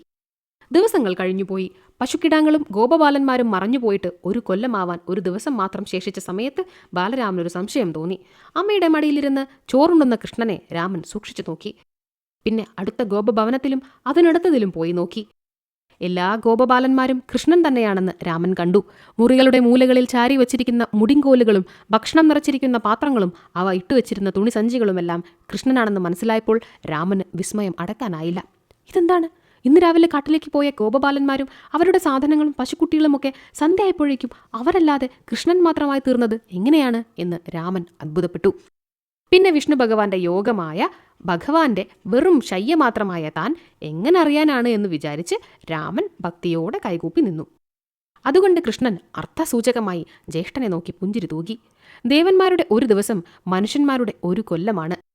ബ്രഹ്മാവ് അടുത്ത ദിവസം തലേന്ന് വന്ന അതേ സമയത്ത് വന്ന് മറഞ്ഞുപോയ പശുക്കുട്ടികളെയും ഗോപബാലന്മാരെയും വീണ്ടും കാണാറാക്കി. അപ്പോൾ പിതാമഹ ഭഗവാൻ ആശ്ചര്യസ്തബ്ധനായി. 2 സംഘം ഗോപബാലന്മാർ, 2 കൂട്ടം പശുക്കുട്ടികൾ. ഇക്കൂട്ടത്തിൽ കാണാതായവർ ആരാണെന്ന് ബ്രഹ്മാവിന് മനസ്സിലായില്ല. കൃഷ്ണൻ മാത്രം 2 ഒറ്റ കൃഷ്ണനെ ഉണ്ടായിരുന്നുള്ളൂ. പകുതി ഉണ്ടു തീർത്ത ഉരുള കയ്യിൽ പിടിച്ചു നിൽക്കുന്ന കൃഷ്ണനെ ബ്രഹ്മാവ് നോക്കി. അപ്പോൾ വൈകുണ്ഠത്തിൽ ശേഷശയ്യമേൽ കിടന്ന് പുഞ്ചിരി തൂകുന്ന വിഷ്ണു ഭഗവാനെയും കാൽക്കൽ കൈകൂപ്പി നിൽക്കുന്ന ബ്രഹ്മദേവനെയുമാണ് കണ്ടത്. അദ്ദേഹം ശങ്ക തീരാതെ തന്റെ ശരീരത്തിലേക്ക് സൂക്ഷിച്ചു നോക്കി. ഏതാണ് ശരിയായ ബ്രഹ്മാവെന്ന് അദ്ദേഹത്തിന് തന്നെ അറിയാൻ കഴിഞ്ഞില്ല. വീണ്ടും കൃഷ്ണനാണ് മുമ്പിൽ വന്ന് നിൽക്കുന്നതെന്ന് കണ്ട് അദ്ദേഹം അമ്പരപ്പോടെ കൃഷ്ണന്റെ കാൽക്കൽ വീണ് നമസ്കരിച്ചു. ഭഗവാനെ ക്ഷമിക്കണേ, മനുഷ്യനായി ജനിച്ച അങ്ങയെ ഒന്ന് പരീക്ഷിച്ചു കളയാമെന്ന് കരുതി പുറപ്പെട്ട ഞാൻ എത്ര വിഡ്ഢിയാണ്. വിഷ്ണുമായയേക്കാൾ വലിയൊരു മായയുണ്ടോ? മത്സ്യാവതാരം മുതൽക്കുള്ള എല്ലാ അവതാരങ്ങളിലും അങ്ങ് ഈശ്വരത്വം പ്രകടമാക്കിയിട്ടുണ്ടെന്ന കാര്യം എനിക്കറിയാത്തതല്ല. എല്ലാം അറിഞ്ഞിട്ടും അങ്ങയെ പരീക്ഷിക്കാൻ പുറപ്പെട്ട ഈ ഉള്ളവന്റെ തെറ്റ് ക്ഷമിക്കണേ. കൃഷ്ണൻ ബ്രഹ്മാവിനെ പിടിച്ചെഴുന്നേൽപ്പിച്ച് തലയിൽ കൈകൾ വെച്ച് അനുഗ്രഹിച്ച ശേഷം മനുഷ്യരെ പല ആപത്തുകളിലും സങ്കടങ്ങളിലും പെടുത്തി കഷ്ടപ്പെടുത്തുന്നത് ഈശ്വരന്മാരുടെ വിനോദമാണല്ലോ. ഈശ്വരന്റെ പുഞ്ചിരി മനുഷ്യന്റെ കരച്ചിലാണ്. അങ്ങനെ പരീക്ഷിച്ചതിൽ എനിക്ക് യാതൊരു പരിഭവമില്ല. ഇങ്ങനെയൊരവസ്ഥയിൽ സാധാരണ മനുഷ്യർക്ക് എന്നെപ്പോലെ പ്രതികരിക്കാൻ കഴിയില്ല. ഞാൻ അങ്ങയുടെ പരീക്ഷയെ അതിജീവിച്ചത് മനുഷ്യഭാവം കൊണ്ടല്ല, ഈശ്വരഭാവം കൊണ്ടാണ്. അങ്ങ് അത് മനസ്സിലാക്കിയല്ലോ, അത് മതി. ഞാൻ അങ്ങയുടെ പരീക്ഷ ആദ്യം തന്നെ ക്ഷമിച്ചു കളഞ്ഞു. ഇനി പോയി ബ്രഹ്മലോകത്തിൽ നിശ്ചിന്തനായി ഇരുന്നുകൊള്ള. ബ്രഹ്മാവ് അവിടെ നിന്നുകൊണ്ട് തന്നെ ദേവേന്ദ്രനെ വിളിച്ചു. ദേവേന്ദ്രൻ വന്ന് ബ്രഹ്മദേവനെയും കൃഷ്ണനെയും വണങ്ങി. അപ്പോൾ ബ്രഹ്മാവ് പറഞ്ഞു, വിഷ്ണു ഭഗവാനെ പരീക്ഷിക്കാൻ പുറപ്പെട്ട എനിക്ക് പറ്റിയ അബദ്ധം നിങ്ങളെല്ലാവരും കണ്ടല്ലോ. ഭഗവാൻ എൻ്റെ തെറ്റ് ക്ഷമിച്ചിരിക്കുന്നു. ഇനി ഭഗവാനെ ഒന്ന് ആരാധിക്കണമെന്ന് എനിക്ക് തോന്നുന്നു. ദേവലോകത്തിലെ നന്ദനോദ്യാനത്തിലുള്ള മുല്ല, വെള്ളത്താമര, ചെന്താമര, പിച്ചകം, മന്ദാരം, തെച്ചി, മാതളം, നെന്മേനിവാക, കരവീരകം, അശോകം, പ്ലാശ്, തുളസി, ശംഖുപുഷ്പം, ചെമ്പകം, കൊന്ന, കടമ്പ്, പാരിജാതം മുതലായി ഒരിക്കലും വാടാത്തവയും നല്ല സൗരഭ്യമുള്ളവയുമായ പൂക്കൾ കൊണ്ട് ഒരു ഉണ്ടമാല കെട്ടിത്തരാൻ അപ്സര സ്ത്രീകളോട് പറയൂ. ആ വനമാല ഞാൻ ഭഗവാനെ അണിയിക്കട്ടെ. ആ മാല ഇനി മുതൽ എപ്പോഴും ഭഗവാന്റെ കഴുത്തിൽ ഉണ്ടാവണമെന്നാണ് എനിക്ക്. ബ്രഹ്മാവ് കൃഷ്ണനെ നോക്കി. കൃഷ്ണൻ പുഞ്ചിരി തൂക്കിക്കൊണ്ട് തലയാട്ടി സമ്മതം പ്രകടിപ്പിച്ചു. ക്ഷണസമയത്തിനുള്ളിൽ പല സുന്ദരവർണ്ണങ്ങളും നറുമണങ്ങളുമുള്ള ദിവ്യപുഷ്പങ്ങൾ കൊണ്ട് ഭംഗിയായി കെട്ടിയ ഉണ്ടപ്പൂമാലയും കൊണ്ട് അപ്സര സ്ത്രീകൾ വന്നു. ബ്രഹ്മാവ് ആ വനമാല കൃഷ്ണന്റെ കഴുത്തിൽ ചാർത്തി. അന്നു മുതൽക്കാണ് കൃഷ്ണൻ പതിവായി വനമാലയണിഞ്ഞു തുടങ്ങിയത്. വനമാലയും കൗസ്തുഭാരത്നം കോർത്ത പതക്കത്തോടുകൂടിയ സ്വർണ്ണമണിമാലയും മാറത്തെ ശ്രീവത്സം എന്ന വെളുത്ത മറുകും മഞ്ഞപ്പട്ടും കൊണ്ട് സമാലംകൃതനായ ദിവ്യ ഗോപകുമാരനെ വീണ്ടും വീണ്ടും വന്നിച്ച് ബ്രഹ്മാവും ദേവേന്ദ്രനും അപ്സര സ്ത്രീകളും ആകാശത്തേക്ക് ഉയർന്നുപോയി മറഞ്ഞു. കൃഷ്ണൻ ഗോപബാലന്മാരുടെ നടുവിൽ വന്നിരുന്ന് പകുതി ഉണ്ട ഉരുള മുഴുവനുണ്ടു. ഗോപബാലന്മാരും ഊണ് മുഴമിപ്പിച്ചു. പശുക്കിടാങ്ങൾ എവിടെയും പോയിരുന്നില്ലെന്നും ഇവിടെ തന്നെ മേയുകയായിരുന്നുവെന്നും കൃഷ്ണൻ ചങ്ങാതിമാരെ പറഞ്ഞു ധരിപ്പിച്ചു. അവർ നിസ്സംശയം അത് വിശ്വസിക്കുകയും ചെയ്തു. 1 കൊല്ലം കഴിഞ്ഞു പോയത് ഗോപബാലന്മാരോ അവരുടെ അച്ഛനമ്മമാരോ യശോദയോ നന്ദഗോപനോ ആരും അറിഞ്ഞില്ല. കൃഷ്ണനെ കൂടാതെ കുറേ വൈകിട്ടാണെങ്കിലും രാമൻ മാത്രമേ അക്കാര്യം മനസ്സിലാക്കിയിരുന്നുള്ളൂ. വിശേഷ സംഭവങ്ങളൊന്നും കൂടാതെ നാളുകൾ നീങ്ങിപ്പോയി. ഒരു ദിവസം കൃഷ്ണന്റെ ചങ്ങാതിമാരിൽ ഒരാളായ ശ്രീധമാവ് പറഞ്ഞു, കൃഷ്ണ, വൃന്ദാവനത്തിന്റെ വടക്ക് വശത്ത് ഗോവർദ്ധന പർവ്വതത്തിന്റെ വടക്കേ താഴ്വരയിലായി വലിയൊരു പനങ്കാടുണ്ട്. ആ കാട്ടിൽ എത്രയെത്ര പനമ്പഴങ്ങളാണെന്നോ. അവ മൂത്തുപഴുത്ത് പാകമായാൽ താഴെ വീഴുമെന്നല്ലാതെ പക്ഷികൾ പോലും അവ തിന്നാൻ ചെല്ലാറില്ല. നിലത്ത് വീഴുന്ന പഴങ്ങൾ തിന്നാൽ എലികളോ പുഴുക്കളോ ഉറുമ്പുകളോ അപകടം സംഭവിക്കുമെന്ന് വിചാരിച്ച് ധൈര്യപ്പെടുന്നുമില്ല. കൃഷ്ണൻ അത്ഭുതപ്പെട്ടു. അതെന്താണ് സുഹൃത്തെ, പക്ഷികളെയും എലികളെയും പുഴുക്കളെയും ഉറുമ്പുകളെയും കൂടി ഭയപ്പെടുത്തുന്ന എന്താണ് അവിടെയുള്ളത്? ശ്രീധമാവ് മറുപടി പറഞ്ഞു, എന്റെ അച്ഛൻ പറഞ്ഞു കേട്ടിട്ടുണ്ട്. ധേനുകൻ എന്നൊരസുരനാണത്രേ പനങ്കാടിന്റെ ഉടമസ്ഥൻ. കഴുതയുടെ വടിവാണവന്. അവനെ ചെറുജീവികൾ മുതൽ മഹാരാക്ഷസന്മാർ വരെ ഭയപ്പെടുന്നുണ്ടത്രേ. അത്രയ്ക്ക് ശക്തനാണവൻ. അവന്റെ പിൻകാൽ കൊണ്ടുള്ള ചവിട്ടേറ്റാൽ ദേവന്മാരും കൂടി പിന്നെ ജീവിച്ചിരിക്കില്ലെന്നാണ് കേൾവി. അവന്റെ വൃദ്ധന്മാരായി അവനെ പോലെ തന്നെ ബലവാന്മാരായ കുറേ കുറുക്കന്മാരുണ്ടത്രേ. കൃഷ്ണൻ അത് കേട്ട് ഉത്സാഹത്തോടെ പുറപ്പെട്ടു. വരുവിൻ, നമുക്ക് ധേനുകാസുരന്റെ പനങ്കാട്ടിലേക്ക് പോയി മതിവരുവോളം പനമ്പഴങ്ങൾ തിന്നാം. മൂക്കാത്ത ഇളം കരിക്കുകൾ വായിലിട്ടാൽ അലിയും. നേരിയ മധുരമുള്ള അവയ്ക്ക് അതിസ്വാദാണ്. മുഴുത്തു പഴുത്ത പഴങ്ങൾ നന്നായി വിളഞ്ഞ നാളികേരം പോലെ ഉണ്ടാവും. അവ ശർക്കര കൂട്ടി തിന്നാൽ നല്ല രുചിയുണ്ടാവും. മുമ്പൊരിക്കൽ മധുരാ നഗരത്തിൽ നിന്ന് ഒരു കച്ചവടക്കാരൻ കുറെ പനമ്പഴങ്ങൾ വിൽക്കാൻ കൊണ്ടുവന്നത് ഓർമ്മയില്ലേ? അന്ന് നമ്മളെല്ലാവരും അവ വാങ്ങി തിന്നുകയുണ്ടായല്ലോ. ആ സ്വാദ് എൻ്റെ നാവിന്മേൽ ഇപ്പോഴും ഉണ്ട്. നമുക്ക് ധേനുകനുമായി ഒന്ന് ഏറ്റുമുട്ടി നോക്കാം. ഇത്ര രുചികരമായ പഴങ്ങൾ വിളയുന്നൊരു തോട്ടം മറ്റാരെയും അനുഭവിക്കാൻ സമ്മതിക്കാതെ ഒരാൾ മാത്രം കൈവശം വെച്ചുകൊണ്ടിരിക്കുന്നത് ന്യായമാണോ? കൃഷ്ണന്റെ ന്യായവാദം രാമനടക്കമുള്ള ഗോപബാലന്മാർക്കെല്ലാം സമ്മതമായി. അവരൊക്കെ കലപില സംസാരിച്ചുകൊണ്ട് പനങ്കാട്ടിലേക്ക് നടന്നു. കയ്യിലുള്ള മുടിങ്കോലുകൾ കൊണ്ട് അവർ മൂത്തവയും മൂക്കാത്തവയുമായ പനമ്പഴങ്ങൾ തല്ലിക്കുഴിച്ചു തുടങ്ങി. താഴെ വീഴുന്ന പനമ്പഴങ്ങൾ തിന്നുകൊണ്ട് അവർ വീണ്ടും വീണ്ടും പനകളെ ആക്രമിച്ചു. മണ്ണിൽ വീണ പനമ്പഴങ്ങൾ പശുക്കിടാങ്ങളും ആർത്തിയോടെ തിന്നു. അതുകണ്ട് കൃഷ്ണനും രാമനും ഗോപബാലന്മാരും ചിരിച്ചു. കുട്ടികളുടെ ബഹളം കേട്ട് പനങ്കാടിന്റെ കാവൽക്കാരനായ കുറുക്കന്മാർ ഓടിയെത്തി. സാധാരണ കുറുക്കന്മാരെക്കാൾ 5 ഇരട്ടി വലുപ്പവും ഫലവുമുള്ള അവ യഥാർത്ഥത്തിൽ അസുരന്മാരായിരുന്നു. ആയുധമായി മുടിങ്കോൽ മാത്രമുള്ള ഗോപബാലന്മാർക്ക് എവിടെ നിന്നാണെന്നറിയാതെ അസാമാന്യമായ ശക്തിയുണ്ടായി. അവർ കുറുക്കന്മാരെ അടിച്ചു കൊന്നു. ഒരു കുറുക്കൻ മാത്രം രക്ഷപ്പെട്ടു. അടികിട്ടി തളർന്ന അവൻ എങ്ങനെയോ ഓടിച്ചെന്ന് ധേനുകാസുരനെ വിവരമറിയിച്ചു. പടുകൂറ്റൻ കഴുതയായ അവൻ കോപത്തോടെ കണ്ണുകൾ ഉരുട്ടി മിഴിച്ചുകൊണ്ട് ആക്രമിക്കാൻ ഒരുങ്ങി. ചില ഗോപബാലന്മാർക്ക് അവന്റെ ചവിട്ടേറ്റു. അപ്പോൾ കൃഷ്ണൻ രാമനെ നോക്കി കണ്ണു കാണിച്ചു. ഉടൻ രാമൻ ഉയരത്തിൽ ചാടി കഴുതയുടെ പുറത്തിരുന്ന് അവന്റെ ചെവികൾ പിടിച്ചു വലിച്ചു പറിച്ചു കളഞ്ഞു. ചോരയൊഴുക്കിക്കൊണ്ട് അവൻ തലചരിച്ച് രാമനെ കടിക്കാൻ ഭാവിച്ചു. അസുരന്റെ പുറത്തുനിന്നിറങ്ങി രാമൻ അവന്റെ കാലുകളും കൂട്ടിപ്പിടിച്ച് ഒരു പനമരത്തിന്മേൽ അടിച്ചു. അതോടെ അവൻ അർദ്ധപ്രാണനായി. മുടിങ്കോൽ കൊണ്ട് അവന്റെ തലയ്ക്ക് 2 അടി കൂടി കൊടുത്തപ്പോൾ അവൻ ഊർദ്ധശ്വാസം വലിക്കുകയും ചെയ്തു. കുട്ടികളെല്ലാവരും മതിയാവോളം പനമ്പഴങ്ങൾ തിന്നു. കുറെ നല്ല പഴങ്ങൾ തിരഞ്ഞെടുത്ത് പനയോല കുമ്പിളുകളിലാക്കി വീട്ടിലേക്കും കൊണ്ടുപോയി. ധേനുകാസുരൻ ചത്തു. ഇനി ആർക്ക് വേണമെങ്കിലും ഇഷ്ടം പോലെ പനമ്പഴങ്ങൾ പറിച്ചു തിന്നാം എന്ന് ഉറക്കെ വിളിച്ചു പറഞ്ഞുകൊണ്ടാണ് അവർ ഗോകുലത്തിലേക്ക് മടങ്ങിയത്. വൃന്ദാവനത്തിലുള്ള മനുഷ്യർ മാത്രമല്ല, പഴങ്ങൾ തിന്നാൻ ഇഷ്ടപ്പെടുന്ന മൃഗങ്ങളും പക്ഷികളും ചെറുജീവികളും ധേനുകാസുരന്റെ ഏകാധിപത്യ ഭരണം അവസാനിച്ചതിൽ ആഹ്ലാദിച്ചു. ഒരു ദിവസം പശുക്കിടാങ്ങളുടെയും ഗോപപാലന്മാരുടെയും അകമ്പടിയോടെ കൃഷ്ണൻ കാട്ടിലേക്ക് പുറപ്പെട്ടു നിൽക്കുന്ന സമയത്ത് ദരിദ്രയായ ഒരു സ്ത്രീ ഒരു കൂട നിറയെ മാമ്പഴങ്ങൾ വിൽക്കാൻ കൊണ്ടുവന്നു. അവൾ മാമ്പഴം, നല്ല മാമ്പഴം, തേൻ പോലെ മധുരിക്കുന്ന മാമ്പഴം എന്നൊക്കെ വിളിച്ചു പറഞ്ഞുകൊണ്ട് തെരുവിലൂടെ നടന്നപ്പോ ഗോപസ്ത്രീകൾ, ആയ് ഇതെന്തൊരു ശല്യം, രാവിലെ നേരത്തെ പണിയെടുക്കാൻ സമ്മതിക്കില്ലെങ്കിലോ, ഇപ്പോൾ മാമ്പഴം വാങ്ങാനൊന്നും സമയമില്ല, കുട്ടികൾക്ക് കൊണ്ടുപോകാനുള്ള ഭക്ഷണം ഉണ്ടാകട്ടെ, അതിനുശേഷമാവാം മാങ്ങയും ചക്കയൊക്കെ എന്നെല്ലാം പലതരത്തിൽ ശകാരിച്ചു. യശോദയ്ക്കും ആ സ്ത്രീയുടെ വിളി ഉപദ്രവമായി തോന്നി. അവർ കൃഷ്ണനോട് പറഞ്ഞു, ഉണ്ണി, കലവറയിലെ പത്തായത്തിൽ നെല്ലുണ്ട്. ഒരു പിടി നെല്ല് വാരിക്കൊടുത്ത് 4 മാമ്പഴം വാങ്ങി വെക്കൂ. പത്തായത്തിന്റെ താഴത്തെ കള്ളിയിൽ പതിർനെല്ലാണ്. നല്ല നെല്ലാണെന്ന് കരുതി അത് കൊടുക്കരുതേ, പാപമുണ്ടാവും. കൃഷ്ണൻ ചിരിച്ചുകൊണ്ട് കലവറയിലേക്ക് പോയി. പത്തായം തുറന്ന് താഴത്തെ കള്ളിയിലെ പതിർനെല്ല് മുഴുവനും ഒരു വലിയ മുറത്തിൽ ചൊരിഞ്ഞിട്ട് അതും കൊണ്ട് വിൽപ്പനക്കാരിയുടെ അടുത്ത് ചെന്നു. വലിയ മുറത്തിൽ നിറയെ നെല്ല് കണ്ടപ്പോൾ സന്തുഷ്ടയായ വിൽപ്പനക്കാരി മാമ്പഴങ്ങൾ മുഴുവൻ കൃഷ്ണന്റെ മുമ്പിൽ കൂട്ടിവെച്ചു. കൃഷ്ണൻ മുറത്തിലെ പതിർനെല്ല് അവളുടെ കൂടയിലും ഇട്ടുകൊടുത്തു. കൂട നിറഞ്ഞു. കൃഷ്ണൻ തന്നത് പതിർനെല്ലായിരുന്നു എന്നറിയാതെ ആ സ്ത്രീ മടങ്ങിപ്പോയി. സ്വന്തം വീട്ടിലെത്തി കൂട തുറന്നപ്പോൾ കൂടയിൽ നിറയെ നെന്മണിയുടെ ആകൃതിയിലുള്ള സ്വർണമണികളാണെന്ന് കണ്ട് അത്ഭുതത്തോടും സന്തോഷത്തോടും കൂടി അവൾ കൈകൂപ്പി. കൃഷ്ണൻ സാധാരണ ഇടയക്കുട്ടിയല്ലെന്ന് പലരും പറഞ്ഞു കേട്ടിരുന്നത് അവൾ ഓർത്തു. സാക്ഷാൽ ഭഗവാൻ തന്നെയാണ് അതെന്ന് അവൾ വിശ്വസിച്ചു. അവളുടെ ദാരിദ്ര്യം അതോടെ തീർന്നു. ധനികയായിട്ടും അവർ കൃഷ്ണസ്മൃതി കൈവിട്ടില്ല. 11. കാളിയമർദ്ദനവും പ്രലംബവധവും. സൗഭരി എന്ന മുനി ലോകബന്ധങ്ങളിൽ നിന്ന് വിടുതൽ കിട്ടണമെന്നാഗ്രഹിച്ച് തപസ് ചെയ്തു. കാട്ടിൽ പല വിധത്തിലുള്ള മൃഗങ്ങളുടെയും വേടന്മാരുടെയും നായാട്ടിന് വരുന്ന രാജാക്കന്മാരുടെയും ശല്യമുണ്ടെന്നും മനസ്സ് ഏകാഗ്രമാക്കാൻ കഴിയുന്നില്ലെന്നും അവിടെ ഇരുന്നാൽ സംസാരസാഗരത്തിൽ കൂടുതൽ മുഴുകുകയേ ഉള്ളൂവെന്നും തോന്നി ഋഷി യമുനാ നദിയുടെ ഉള്ളിൽ പോയിരുന്ന് തപസ് ചെയ്തു തുടങ്ങി. വെള്ളത്തിനടിയിൽ അനങ്ങാതെ ഇരുന്ന് ധ്യാനിക്കുന്ന അദ്ദേഹത്തിനു ചുറ്റും ചെറുതും വലുതുമായ അനവധി മത്സ്യങ്ങൾ നീന്തിക്കളിച്ചു. കാലമേറെ ചെന്നപ്പോൾ മഹർഷിക്ക് ആ മത്സ്യങ്ങളോട് സ്നേഹവാത്സല്യങ്ങൾ ഉണ്ടായിത്തീർന്നു. ഒരു ദിവസം വിഷ്ണു ഭഗവാന്റെ വാഹനമായ ഗരുഡൻ ആകാശത്തിലൂടെ പറന്നു വന്നു. യമുനാ നദിയിലെ മത്സ്യങ്ങളെ പിടിച്ചു തിന്നാൻ വേണ്ടി ഗരുഡൻ താഴേക്ക് ഇറങ്ങി വരുന്നത് കണ്ട് സംഭ്രാന്തനായ സൗഭരി മുനി ഗരുഡനെ ശപിച്ചു. ഈ പുഴയിലെ മത്സ്യങ്ങളെ പിടിച്ചു തിന്നാലുടൻ നിനക്ക് മരണം സംഭവിക്കട്ടെ. ഗരുഡൻ ഉടൻ പറന്നു പൊങ്ങിപ്പോയി. പിന്നെ ആ വഴിക്ക് വന്നതേയില്ല. അതിനുശേഷം ഒരിക്കൽ കാളിയൻ എന്ന 100 ഫണങ്ങളുള്ള കറുത്ത വിഷസർപ്പം ഗരുഡന് ഭക്ഷിക്കാൻ വേണ്ടി ബ്രാഹ്മണൻ കരുതി വച്ചിരുന്നതും യാഗം കഴിഞ്ഞ് ശേഷിച്ചിരുന്നതുമായ ഹവിസ് തിന്നു. അതറിഞ്ഞ് ഗരുഡൻ കോപത്തോടെ കാളിയന്റെ നേരെ പറന്നു ചെന്നു. കാളിയൻ ഭയപ്പെട്ട് ഗരുഡന് പ്രവേശമില്ലാത്ത യമുനാ നദിയുടെ ഉള്ളിൽ അഭയം പ്രാപിച്ചു. കുടുംബത്തോടൊപ്പം സുഖമായി യമുനാ നദിയിൽ താമസമുറപ്പിച്ച കാളിയന്റെ വിഷം വെള്ളത്തിൽ വ്യാപിച്ചു. സൗഭരി ഋഷി സ്നേഹപൂർവ്വം ഗരുഡനിൽ നിന്ന് രക്ഷിച്ച മത്സ്യങ്ങളെല്ലാം അദ്ദേഹത്തിന്റെ അസാന്നിധ്യത്തിൽ വിഷജലത്തിൽ ജീവിക്കാനാവാതെ ഒന്നൊഴിയാതെ ചത്തുപൊന്തി. യമുനാ നദിയിലെ ഇളം പച്ചനിറമായിരുന്ന വെള്ളം കറുത്തുപോയി. യമുനാ നദി കാളിന്തി നദിയായി മാറി.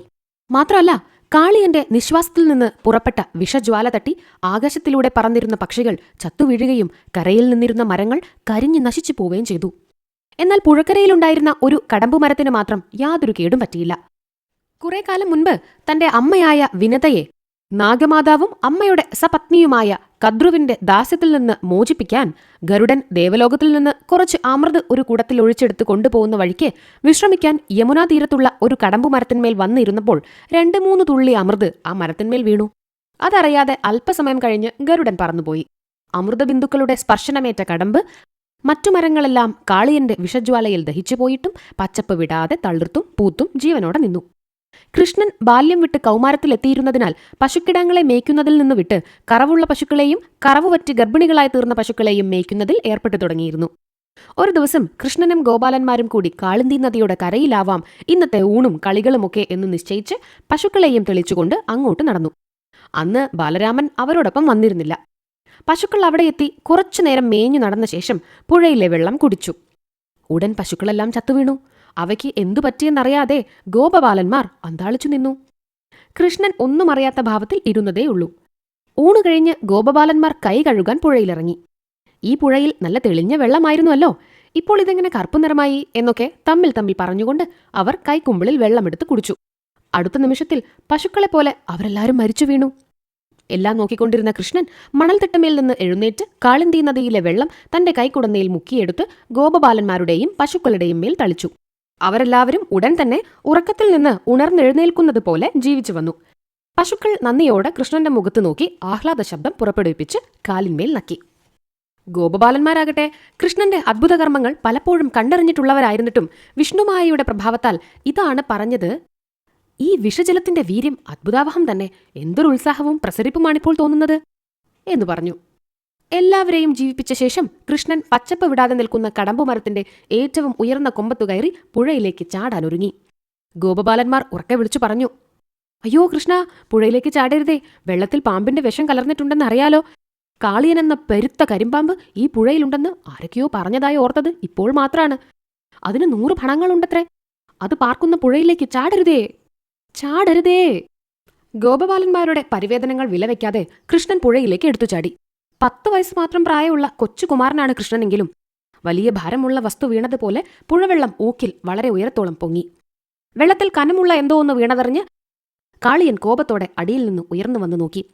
ചെറിയൊരു കുട്ടിയാണ് ഇത്ര ഭാരത്തോടെ വെള്ളത്തിലേക്ക് ചാടി വിഷജലത്തിലൂടെ കൂസൽ കൂടാതെ നീന്തി വരുന്നതെന്ന് കണ്ട് കാളിയന് അത്ഭുതവും അതിയായ ക്രോധവുമുണ്ടായി. അവൻ വിഷം തുപ്പിക്കൊണ്ട് കൃഷ്ണനെ പിടികൂടി.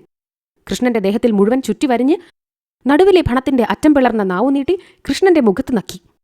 തന്റെ വിഷം ആ ചെറിയ ഇടയച്ചെറുക്കനിൽ ലേശം പോലും ഏശുന്നില്ലെന്നു കണ്ട് കാളിയൻ ആശ്ചര്യപ്പെട്ടു. കൃഷ്ണൻ പാമ്പിന്റെ പിടിയിൽ നിന്ന് രക്ഷപ്പെടാൻ ശ്രമിച്ചതേയില്ല. ആ സമയത്ത് ഗോകുലത്തിൽ ചില ദുശ്ശഗുണങ്ങൾ കണ്ടു തുടങ്ങി. പട്ടികൾ ഓളിയിട്ടു, പൂച്ചകൾ കടിപിടികൂടി, ഗൗളികൾ ചത്തുവീണു, കാക്കകൾ തമ്മിൽ കൊത്തുകൂടി ദാരുണ ശബ്ദം പുറപ്പെടുവിപ്പിച്ചു. പകൽ സമയമാണെങ്കിലും മൂങ്ങകളും നത്തുകളും മൂളി. തത്തകളും കുരുവികളും കുയിലുകളും മധുരശബ്ദമില്ലാതെ കാക്കിരി പൂക്കിരി എന്ന് വികൃതനാദം പുറപ്പെടുപ്പിച്ചു. മയിലുകൾ പീലികൾ ഒതുക്കി അനങ്ങാതെ നിന്നു.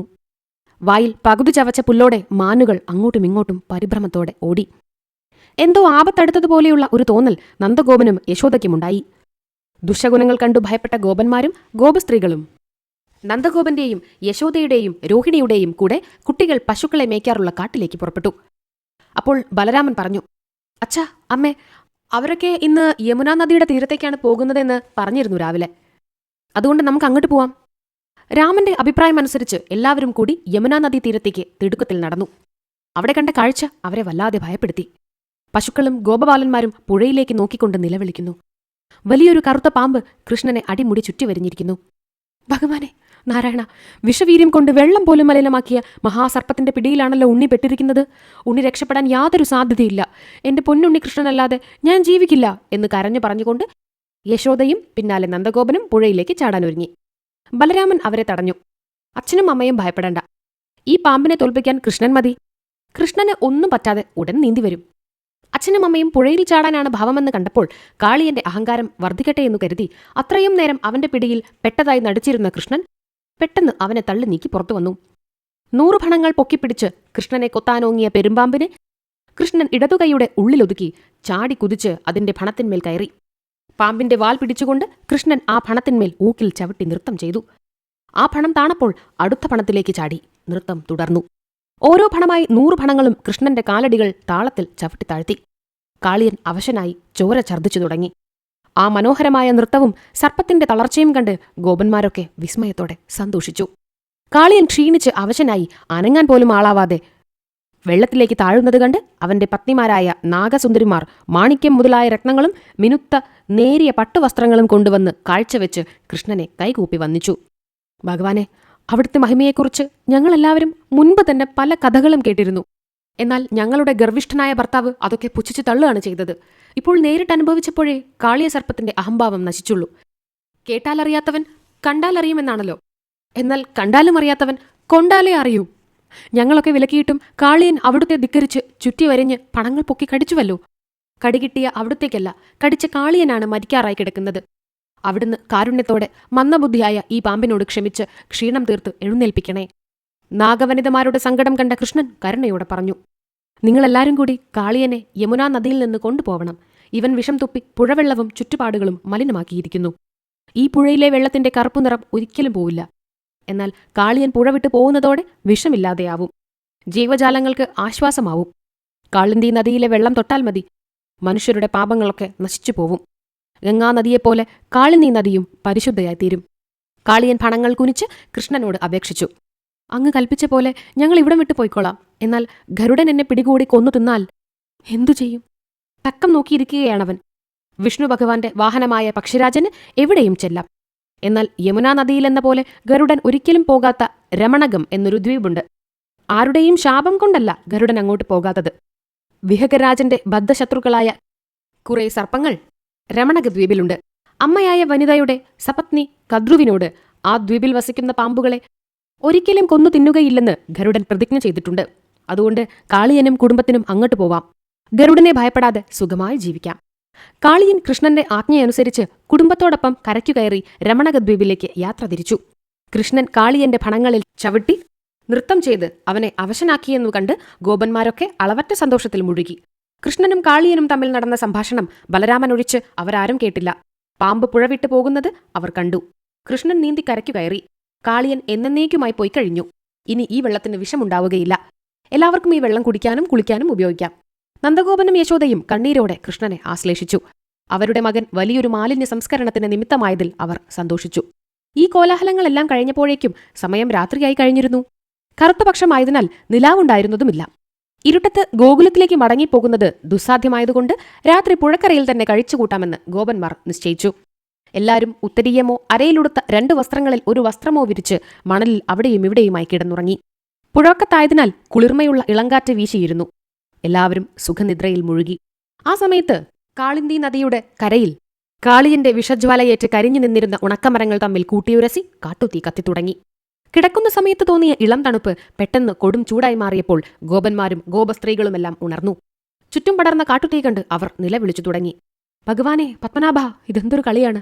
വിഷസർപ്പം വരുത്തിവെച്ച കെടുതിയിൽ നിന്ന് കഷ്ടിച്ച് രക്ഷപ്പെട്ടതേയുള്ളൂ. അപ്പോഴേക്കും ഇതാ മറ്റൊരാപത്ത് കാട്ടുതീയുടെ രൂപത്തിൽ വരുന്നു. ഭഗവാനെ, നാരായണ, ലക്ഷ്മി വല്ലഭ, ഈ പാവപ്പെട്ട ഇടയന്മാരെ രക്ഷിക്കണേ. നന്ദഗോപന്റെ കരച്ചിൽ കേട്ട് ഉറങ്ങിക്കിടക്കുകയായിരുന്ന കൃഷ്ണൻ ചാടി എഴുന്നേറ്റു. ചുറ്റും പടർന്ന കാട്ടുതീയുടെ നേരെ ഉണ്ണികൃഷ്ണൻ പവിഴം പോലെ തുടുത്ത വായ് കാണിച്ചു. ആ തീ മുഴുവനും കൃഷ്ണന്റെ ചെഞ്ചോരി വായിലേക്ക് കടന്നു. വെള്ളം കുടിക്കും പോലെ അനായാസമായി കൃഷ്ണൻ ആ തീജ്വാലകൾ കുടിച്ചു വറ്റിച്ചു. കൃഷ്ണൻ തീ കുടിക്കുകയാണുണ്ടായതെന്ന് ബലരാമനൊഴിച്ചാർക്കും മനസ്സിലായില്ല. കൃഷ്ണൻ എന്തോ സൂത്രം പ്രയോഗിച്ച് തീ അണച്ചതാണെന്നേ അവരൊക്കെ ധരിച്ചുള്ളൂ. എല്ലാവരും സമാധാനത്തോടെ വീണ്ടും കിടന്നുറങ്ങി. നേരം പുലർന്ന ശേഷം ഗോകുലത്തിലേക്ക് മടങ്ങുകയും ചെയ്തു. വൃന്ദാവനത്തിന്റെ തൊട്ടടുത്ത് തന്നെ ഭാണ്ഡീരകം എന്നൊരു കാടുണ്ടായിരുന്നു. വൃന്ദാവനത്തിലെന്ന പോലെ ശീതളിമയില്ലെങ്കിലും പശുക്കൾക്ക് തിന്നാൻ ധാരാളം പുല്ലുള്ള സ്ഥലമാണ് അതെന്ന് ഒരിക്കൽ ഗോപബാലന്മാരിലൊരുവനായ സുലക്ഷണൻ കണ്ടുപിടിച്ച് കൃഷ്ണനോടും രാമനോടും പറഞ്ഞു. ദൂരം കുറച്ചധികമാണെങ്കിലും ഇന്ന് പശുക്കളെ അവിടെ കൊണ്ടുപോയി മേയാൻ വിടാമെന്നും അവിടെ തന്നെ കളിക്കുകയും ഇരുന്നുണ്ണുകയും ചെയ്യാമെന്നും എല്ലാവരും കൂടി തീരുമാനിച്ച് അങ്ങോട്ട് പോയി. പശുക്കൾ മേഞ്ഞുകൊണ്ടിരുന്നപ്പോൾ നമുക്ക് പുതിയ വല്ല കളിയും കളിക്കാം എന്നായി ശ്രീധാമാവ്. കുട്ടികൾക്കെല്ലാം അത് സമ്മതമായി. ആ സമയത്ത് കംസന്റെ അനുചരന്മാരിലൊരുവനായ പ്രലംബാസുരൻ മുമ്പേ പോയി മടങ്ങിവരാത്ത കൂട്ടുകാരെ അന്വേഷിച്ച് വൃന്ദാവനത്തിലും ഗോപബാലന്മാരെ പിന്തുടർന്ന് ഭാണ്ഡീരകവനത്തിലും എത്തി. അവൻ 10-11 വയസ്സു പ്രായമുള്ള ഒരു ബാലന്റെ രൂപമെടുത്ത് കൃഷ്ണനെ സമീപിച്ചു. കംസമഹാരാജാവിന്റെ അന്തകൻ ഈ കറുത്ത ഇടയച്ചെറുക്കൻ തന്നെയാണെന്ന് അവന് തീർച്ചയായി. അവൻ ബാലസ്വഭാവമനുസരിച്ച് കൃഷ്ണനോട് അപേക്ഷിച്ചു. ഞാൻ ഈ കാട്ടിൽ താമസിക്കുന്ന ഒരു വേടക്കുട്ടിയാണ്. ഒപ്പം കളിക്കാൻ കൂട്ടുകാരാരുമില്ലാതെ സങ്കടപ്പെട്ടിരിക്കുകയായിരുന്നു ഞാൻ. നിങ്ങളെ കണ്ടപ്പോൾ സന്തോഷത്തോടെ ഓടി വന്നതാണ്. എന്നെയും കളിക്കാൻ കൂട്ടുവോ? അവൻ വേടക്കുട്ടിയൊന്നും അല്ലെന്നും അസുരനാണെന്നും കൃഷ്ണന് ഒറ്റനോട്ടത്തിൽ മനസ്സിലായെങ്കിലും സ്നേഹഭാവത്തിൽ അവന്റെ കൈപിടിച്ച് എന്താണ് സംശയം, നിന്നെയും കളിക്കാൻ കൂട്ടാലോ എന്ന് മധുരമായി പറഞ്ഞു. ഗോപബാലന്മാർ 2 സംഘങ്ങളായി പിരിഞ്ഞ് കളി തുടങ്ങി. വളരെ വലുതും പരന്നു കിടക്കുന്നതുമായ ഒരു അരയാലിന്റെ ചുവടാണ് അവർ കളിക്കാൻ കണ്ടെത്തിയ സ്ഥലം. ഒരു സംഘത്തിലെ കുട്ടികൾ ഓരോരുത്തരായി ആലിനെ പ്രദക്ഷിണം വെച്ചുകൊണ്ട് ഓടുമ്പോൾ മറ്റേ സംഘത്തിലുള്ളവരും ഒറ്റയ്ക്കൊറ്റയ്ക്ക് ഓടുന്നവരെ പിടിക്കാൻ നോക്കും. പിടികൊടുക്കാതെ നോക്കേണ്ടത് ഓടുന്നവന്റെ ചുമതലയാണ്. തിരിഞ്ഞും മറിഞ്ഞും വളഞ്ഞും ആലിനു ചുറ്റും എങ്ങനെ വേണമെങ്കിലും ഓടാം. ഒരു സംഘത്തിലുള്ളവന് എതിർ സംഘത്തിലുള്ളവനെ പിടിക്കാൻ കഴിഞ്ഞാൽ പിടിക്കപ്പെട്ടവൻ തോറ്റതായി കണക്കാക്കും. തോറ്റവൻ ജയിച്ചവനെ ചുമലിലെടുത്ത് കുറച്ചു ദൂരെ പോയി ഒരു പേരാലുള്ളതിന്റെ കടയ്ക്കൽ കൊണ്ടുപോയി തിരികെ കൊണ്ടുവരണം. അതായിരുന്നു അവർ നിശ്ചയിച്ച കളിയുടെ രീതി. പ്രലംബന് കൃഷ്ണനെ ഉള്ളിൽ ഭയമുണ്ടായിരുന്നു.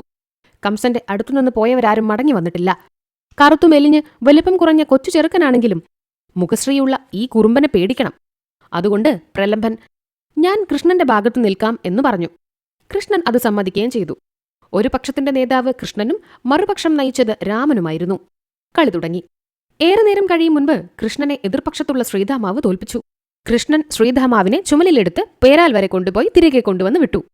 ഗോപകിശോരന്റെ കളികൾ കണ്ടുകൊണ്ട് ആകാശത്തിൽ നിന്നിരുന്ന ദേവന്മാരും മുനിമാരും തമ്മിൽ തമ്മിൽ പറഞ്ഞു, ഭഗവാൻ ഭക്തന്മാരുടെ ദാസനാണെന്നതിന് ഇതിലധികം തെളിവ് വേണ്ട. വെറും ഒരു ഇടയക്കുട്ടിയുടെ സ്നേഹവും ഭക്തിയും മനസ്സിലാക്കി ഭഗവാൻ അവനെ ചുമലിലെടുത്ത് നടന്നത് കണ്ടില്ലേ? കളി തുടർന്നു. ബലരാമൻ പ്രലംബനെ തോൽപ്പിച്ചു. പ്രലംബൻ കളിയുടെ നിയമം അനുസരിക്കാനൊരുങ്ങി രാമനെ ചുമലിലെടുത്ത് പേരാലിന്റെ കടക്കിലേക്ക് നടന്നു. ഓരോ അടി വയ്ക്കും തോറും അവന്റെ ബാലരൂപം വലുതായി വലുതായി വന്നു. പേരാൽ തണലിലെത്തിയപ്പോഴേക്കും അവന് ആ പേരാലിനോളം ഉയരവും വണ്ണവുമുണ്ടായി. മുഖം ഭീകരമായി. ചുമലിലിരിക്കുന്ന രാമന്റെ കാലുകൾ പിടിച്ചു തൂക്കി ദൂരത്തെറിയാനുള്ള ശ്രമമായി അവൻ. ഒപ്പം കളിക്കാൻ വന്ന ബാലന്റെ രൂപം പെട്ടെന്ന് ഭയങ്കരമായി തീർന്നതുകണ്ട് രാമൻ ഒരു നിമിഷത്തേക്ക് എന്തു ചെയ്യണമെന്നറിയാതെ പകച്ചിരുന്നു. അസുരനാണെങ്കിൽ കാലുകളിൽ പിടികൂടുകയും ചെയ്തിരിക്കുന്നു. അസുരന്റെ ചുമലിലിരുന്നു കൊണ്ട് രാമൻ അരയാലിന്റെ ചുവട്ടിൽ നിൽക്കുന്ന കൃഷ്ണനെ നോക്കി. കൃഷ്ണന്റെ പ്രസന്നമായ മുഖം കണ്ടപ്പോൾ രാമന് പെട്ടെന്ന് ധൈര്യമുദിച്ചു. രാമൻ തന്റെ ദേഹത്തിന്റെ ഭാരം വർദ്ധിപ്പിച്ചു. ചുമലിലിരിക്കുന്ന രാമന് ഭാരം കൂടിക്കൂടി വന്നപ്പോൾ പ്രലംബാസുരൻ തളർന്നു. പേരാലിന്റെ തൂങ്ങി നിൽക്കുന്ന വേടിന്മേൽ പിടിച്ചുകൊണ്ട് അവൻ പതുക്കെ പതുക്കെ നിലത്തിരുന്ന് ചെരിഞ്ഞു വീണ് ചത്തു. രാമൻ പ്രയാസം കൂടാതെ അവന്റെ ചുമലിൽ നിന്നിറങ്ങി കൃഷ്ണന്റെ അടുത്തേക്ക് ഓടിയെത്തി. കൃഷ്ണ, അവനും ഒരു അസുരനായിരുന്നു. ഏതൊക്കെ രൂപങ്ങളിലാണ് അസുരന്മാർ വരുന്നത്? എന്താണ് അവർക്ക് നമ്മളെ കൊന്നിട്ട് കാര്യം? ആരാണ് അവരെ അയക്കുന്നത്? കൃഷ്ണൻ ചിരിച്ചുകൊണ്ട് രാമന്റെ കൈ പിടിച്ചു. അസുരന്മാർ ഏത് രൂപത്തിലെങ്കിലും വരട്ടെ, ഇതുവരെ നമുക്ക് ആപത്തൊന്നും പറ്റിയില്ലല്ലോ. അങ്ങനെ സമാധാനിച്ചാൽ മതി. അവർക്ക് നമ്മളെ കൊന്നിട്ട് എന്താണ് കാര്യമെന്നും ആരാണ് ഇവരുടെ പിന്നിലുള്ള പ്രബലനായ ശത്രുവെന്നും നമുക്കറിഞ്ഞൂടാ. അതിന് സമയമാവുമ്പോൾ നമുക്കറിയാൻ കഴിയും. സന്ധ്യയോടെ കൃഷ്ണനും രാമനും ഗോപബാലന്മാരും പശുക്കളും ഗോകുലത്തിൽ മടങ്ങിയെത്തി. കൃഷ്ണന്റെ സുമധുരമായ വംശീനാദം ദൂരെ നിന്നു തന്നെ കേട്ടു തുടങ്ങിയപ്പോൾ എല്ലാവരും പടിക്കൽ വന്നു നിന്ന് കുട്ടികളെ കാത്തുനിന്നു. വൃന്ദാവനത്തിൽ നിന്ന് ഇടയ്ക്ക് ഭാണ്ഡീരകവനത്തിലേക്ക് പോകുന്നത് ഗോപബാലന്മാർക്കും കൃഷ്ണനും രാമനും രസമായി തോന്നി. പരിചിതമായ ഭൂവിഭാഗം വിട്ട് മറ്റ് സ്ഥലങ്ങളും കൂടി കാണാലോ. ഒരു ദിവസം അവർ ഭാണ്ഡീരകവനത്തിലെത്തി. അരയാലിന്റെ തണലെത്തിരിക്കുന്ന സമയത്ത് പശുക്കൾ മേഞ്ഞു മേഞ്ഞു നടന്ന് മുഞ്ഞപ്പുല്ലുകൾ നിറഞ്ഞു നിൽക്കുന്ന ഒരു കുറ്റിക്കാട്ടിലെത്തി. നല്ല വേനൽക്കാലമായിരുന്നു. ഇടതൂർന്ന കാട്ടിലെ തണുപ്പും സുഖവും കുറ്റിക്കാടുകളിലില്ലെന്ന് പശുക്കൾ മനസ്സിലാക്കിയില്ല. മാത്രമല്ല, കൂർത്ത അറ്റങ്ങളും ഉണങ്ങിയ ചില്ലകളുമുള്ള മുഞ്ഞപ്പുല്ല് പശുക്കൾക്ക് തിന്നാൻ പറ്റിയതുമല്ല. അവ ചുട്ടുപൊരിഞ്ഞ് നിലവിളി തുടങ്ങി. അതുകേട്ട് കൃഷ്ണൻ അവയെ അവിടെ നിന്ന് കൊണ്ടുവരാൻ അങ്ങോട്ട് ഓടിപ്പോയി. കൃഷ്ണൻ പോയ സമയത്ത് വെയിലത്ത് ഉണങ്ങി നിൽക്കുന്ന കാട്ടുമരങ്ങൾ തമ്മിലുരസി തീ പിടിച്ചു. തീ അരയാലിന്റെ കട വരെ എത്തി. അങ്ങോട്ട് ഓടി രക്ഷപ്പെടാൻ നിവൃത്തിയില്ല. ചുറ്റും തീ പടർന്നു പിടിച്ചിരിക്കുകയാണെന്നും ഗോപബാലന്മാർ നിലവിളി കൂട്ടി. പശുക്കളെ ആട്ടിത്തെളിച്ച് തണലത്ത് കൊണ്ടുവന്ന് നിർത്തിയ ശ്രീകൃഷ്ണൻ തീയുടെ നടുവിൽ നിലവിളിച്ചുകൊണ്ട് നിൽക്കുന്ന ഗോപബാലന്മാരെ കണ്ടു. തീനാളങ്ങളിലൂടെ കൃഷ്ണൻ അവയുടെ സ്പർശനമേൽക്കാതെ ഗോപബാലന്മാരുടെ അടുത്തെത്തി. എല്ലാവരും കണ്ണടച്ചു നിൽക്കുവിൻ, നമുക്ക് രക്ഷപ്പെടാൻ അതേ വഴിയുള്ളൂ എന്ന് കൃഷ്ണൻ പറഞ്ഞത് കേട്ട് ഗോപബാലന്മാർ കണ്ണുകൾ മുറുക്കിയടച്ചു. ഇനി കണ്ണുമിഴിക്കാം എന്ന കൃഷ്ണന്റെ വാക്കുകൾ കേട്ട് അവർ കണ്ണു തുറന്നപ്പോൾ അരയാലിൻ ചുവടോ തീജ്വാലകളോ മുഞ്ഞപ്പുൽക്കാടോ ഒന്നുമില്ല. സുഖശീതളമായ വൃന്ദാവനത്തിലെ പുൽപ്പരപ്പിൽ പച്ചിലമരങ്ങളുടെ തണലിൽ എല്ലാവരും നിൽക്കുകയായിരുന്നു. കൃഷ്ണൻ പ്രവർത്തിച്ച നിരവധി അത്ഭുതങ്ങൾ കണ്ട് ശീലിച്ച ഗോപബാലന്മാർക്ക് ഇക്കാര്യത്തിലും വലിയ ആശ്ചര്യമൊന്നും തോന്നിയില്ല. അവർ സ്നേഹപൂർവ്വം കൃഷ്ണനെ ആശ്ലേഷിച്ചു. 12. വിപ്രപത്ന്യനുഗ്രഹവും രാസക്രീഡയും. കൊല്ലം ഒന്നുകൂടി കഴിഞ്ഞുപോയി. കൃഷ്ണൻ ഗോപസംഘത്തിലുള്ള എല്ലാവർക്കും, വിശേഷിച്ച് ഗോപികമാർക്കും വളരെയേറെ പ്രിയങ്കരനായിരുന്നു. കൃഷ്ണന് എല്ലാവരെയും ഒരുപോലെ സ്നേഹമായിരുന്നുവെങ്കിലും തന്നെക്കാൾ 2 വയസ്സ് കുറവുള്ളവളും വൃഷഭാനുഗോപന്റെയും കീർത്തിമതിയുടെയും മകളുമായ രാധയോട് സവിശേഷമായ പ്രതിപത്തിയുണ്ടായിരുന്നു. കൗമാരപ്രായമെത്തിയ കൃഷ്ണൻ പലപ്പോഴും സുകുമാരിയായ രാധയെ വിജനമായ വള്ളിക്കുടിലിലോ കാട്ടിലെ താമരപ്പൊയ്കയുടെ അടുത്തോ വെച്ച് കണ്ടുമുട്ടി പ്രേമത്തോടെ സംസാരിച്ചു പോന്നു. യദൃച്ഛയാ കണ്ടെത്തിയതാണെന്ന് രാധയും കൃഷ്ണനും ഭാവിച്ചിരുന്നെങ്കിലും ആ സന്ദർഭങ്ങൾ യാദൃച്ഛികമായി സംഭവിച്ചവയായിരുന്നില്ല. രാധ വള്ളിക്കുടിലിലോ പൊയ്കക്കരയിലോ തന്നെ കാത്തിരിക്കുന്നുണ്ടെന്ന് കൃഷ്ണനും, കൃഷ്ണനെ കാണാൻ അങ്ങോട്ട് പോകണമെന്ന് രാധയ്ക്കും ഉൾവിളി ഉണ്ടാവുകയായിരുന്നു. ഐക്യം പ്രാപിച്ച അവരുടെ ആത്മബന്ധം പരസ്പരം വിചാരവികാരങ്ങൾ പറയാതെ തന്നെ കൈമാറിയിരുന്നു. എന്നാൽ മറ്റു ഗോപസ്ത്രീകളോ ഗോപന്മാരോ രാധാകൃഷ്ണന്മാരുടെ ഈ കൗമാര അനുരാഗത്തെക്കുറിച്ച് അറിഞ്ഞതേയില്ല. കൃഷ്ണന് എല്ലാവരും ഒരുപോലെ പ്രിയപ്പെട്ടവരാണ് എന്നായിരുന്നു അവരുടെ ധാരണ. ആ ധാരണ തിരുത്തത്തക്ക സംഭവങ്ങളൊന്നും അവരുടെ ദൃഷ്ടിയിൽപ്പെട്ടതുമില്ല. ഒരു ദിവസം പശുക്കളെ മേച്ചുമേച്ച് ഗോപബാലന്മാരും കൃഷ്ണനും രാമനും കാട്ടിൽ നിന്ന് വിട്ട് വൃന്ദാവനത്തിന്റെ പടിഞ്ഞാറ് വശത്ത് കാളിന്ദി നദിയുടെ കരയിൽ പരിചയം പോരാത്ത ഒരു സ്ഥലത്തെത്തി. വീട്ടിൽ നിന്ന് കൊണ്ടുവന്ന ഭക്ഷണം കഴിച്ചിരുന്നുവെങ്കിലും നടന്നു നടന്ന് തളർന്ന അവർക്ക് വല്ലതും കഴിക്കണമെന്ന് തോന്നി.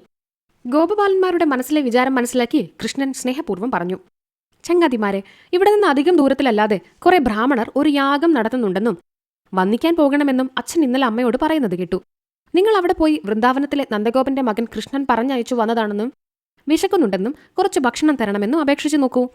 ഗോപബാലന്മാരിൽ 3-4 പേർ യാഗസ്ഥലം അന്വേഷിച്ചു പോയി. അടുത്തു തന്നെയായിരുന്നു അത്.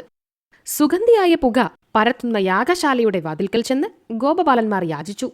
വൃന്ദാവനത്തിലെ നന്ദഗോപന്റെ മകൻ കൃഷ്ണൻ പറഞ്ഞയച്ചു വരികയാണ് ഞങ്ങൾ. കൃഷ്ണനും രാമനും കുറച്ചകലെ നിൽക്കുന്നുണ്ട്. ഞങ്ങൾക്കെല്ലാവർക്കും വല്ലാത്ത ക്ഷീണവും വിശപ്പും ദാഹവുമുണ്ട്. ഞങ്ങൾക്കു കഴിക്കാൻ കുറച്ച് ചോറും കറികളും തരാൻ ദയവുണ്ടാവണേ. ശ്രുതി വിശാരദന്മാരായ ആ ബ്രാഹ്മണർ ഗോപബാലന്മാരുടെ വാക്കുകൾ കേട്ടതായി പോലും ഭാവിച്ചില്ല. ബ്രാഹ്മണരുടെ പെരുമാറ്റത്തിലെ അനാദരം കണ്ട് ഗോപബാലന്മാർക്ക് ഖേദമുണ്ടായി. അവർ മുഖം വാടി ശരീരം കുഴഞ്ഞ് ശ്രീകൃഷ്ണന്റെ അടുത്തു വന്നു. കൃഷ്ണ, അവർ ഒന്നും തന്നില്ലെന്ന് മാത്രമല്ല, ഞങ്ങൾ പറഞ്ഞത് കേട്ടതായി പോലും ഭാവിച്ചില്ല. കൃഷ്ണൻ ചിരിച്ചു. അതിൽ അത്ഭുതമില്ല. അവർ ഭൗതിക സുഖലോലുപതയ്ക്ക് വേണ്ടി യാഗം നടത്തുന്ന ക്ഷുദ്ര ബ്രാഹ്മണന്മാരാണ്, ഭക്തന്മാരല്ല. അഭക്തന്മാർക്ക് ഭക്ഷണം തരാൻ കഴിയുമോ? നിങ്ങളൊരു കാര്യം ചെയ്യൂ, ഒരിക്കൽ കൂടി അവിടേക്ക് പോവൂ. യാഗശാലയോടനുബന്ധിച്ചുള്ള ശാലയിൽ ആ ബ്രാഹ്മണരുടെ പത്നിമാരുണ്ട്. അവരോട് ഭക്ഷണം തരാൻ ആവശ്യപ്പെടൂ, അവർ മടികൂടാതെ തരും. ഗോപബാലന്മാർ ആശയോടെയല്ലെങ്കിലും കൃഷ്ണനെ അനുസരിച്ചു. ബ്രാഹ്മണ സ്ത്രീകളെ കണ്ട് അവർ കൃഷ്ണന്റെ പേര് പറഞ്ഞു. ഉടനെ ഗുണവതികളും ഭക്തകളുമായ ആ ബ്രാഹ്മണ സ്ത്രീകൾ ഔത്സുക്യത്തോടെ ചോദിച്ചു, കൃഷ്ണൻ എവിടെ നിൽക്കുന്നു? ഞങ്ങൾ കൃഷ്ണനെക്കുറിച്ച് കുറേയേറെ കഥകൾ കേട്ടിട്ടുണ്ട്. ഞങ്ങൾക്ക് ഉണ്ണികൃഷ്ണനെ കണ്ടേ തീരൂ. കൃഷ്ണൻ വിശന്നിരിക്കുകയാണെന്നല്ലേ നിങ്ങൾ പറഞ്ഞത്? അയ്യോ, കൃഷ്ണൻ ഒരിക്കലും വിശക്കാനിടയാവരുത്. ഞങ്ങളിതാ ധാരാളം ചോറും ഷഡ്രസങ്ങളടങ്ങിയ ഭക്ഷ്യവസ്തുക്കളും കൊണ്ട് കൃഷ്ണന്റെ അടുത്തേക്ക് വരികയാണ്.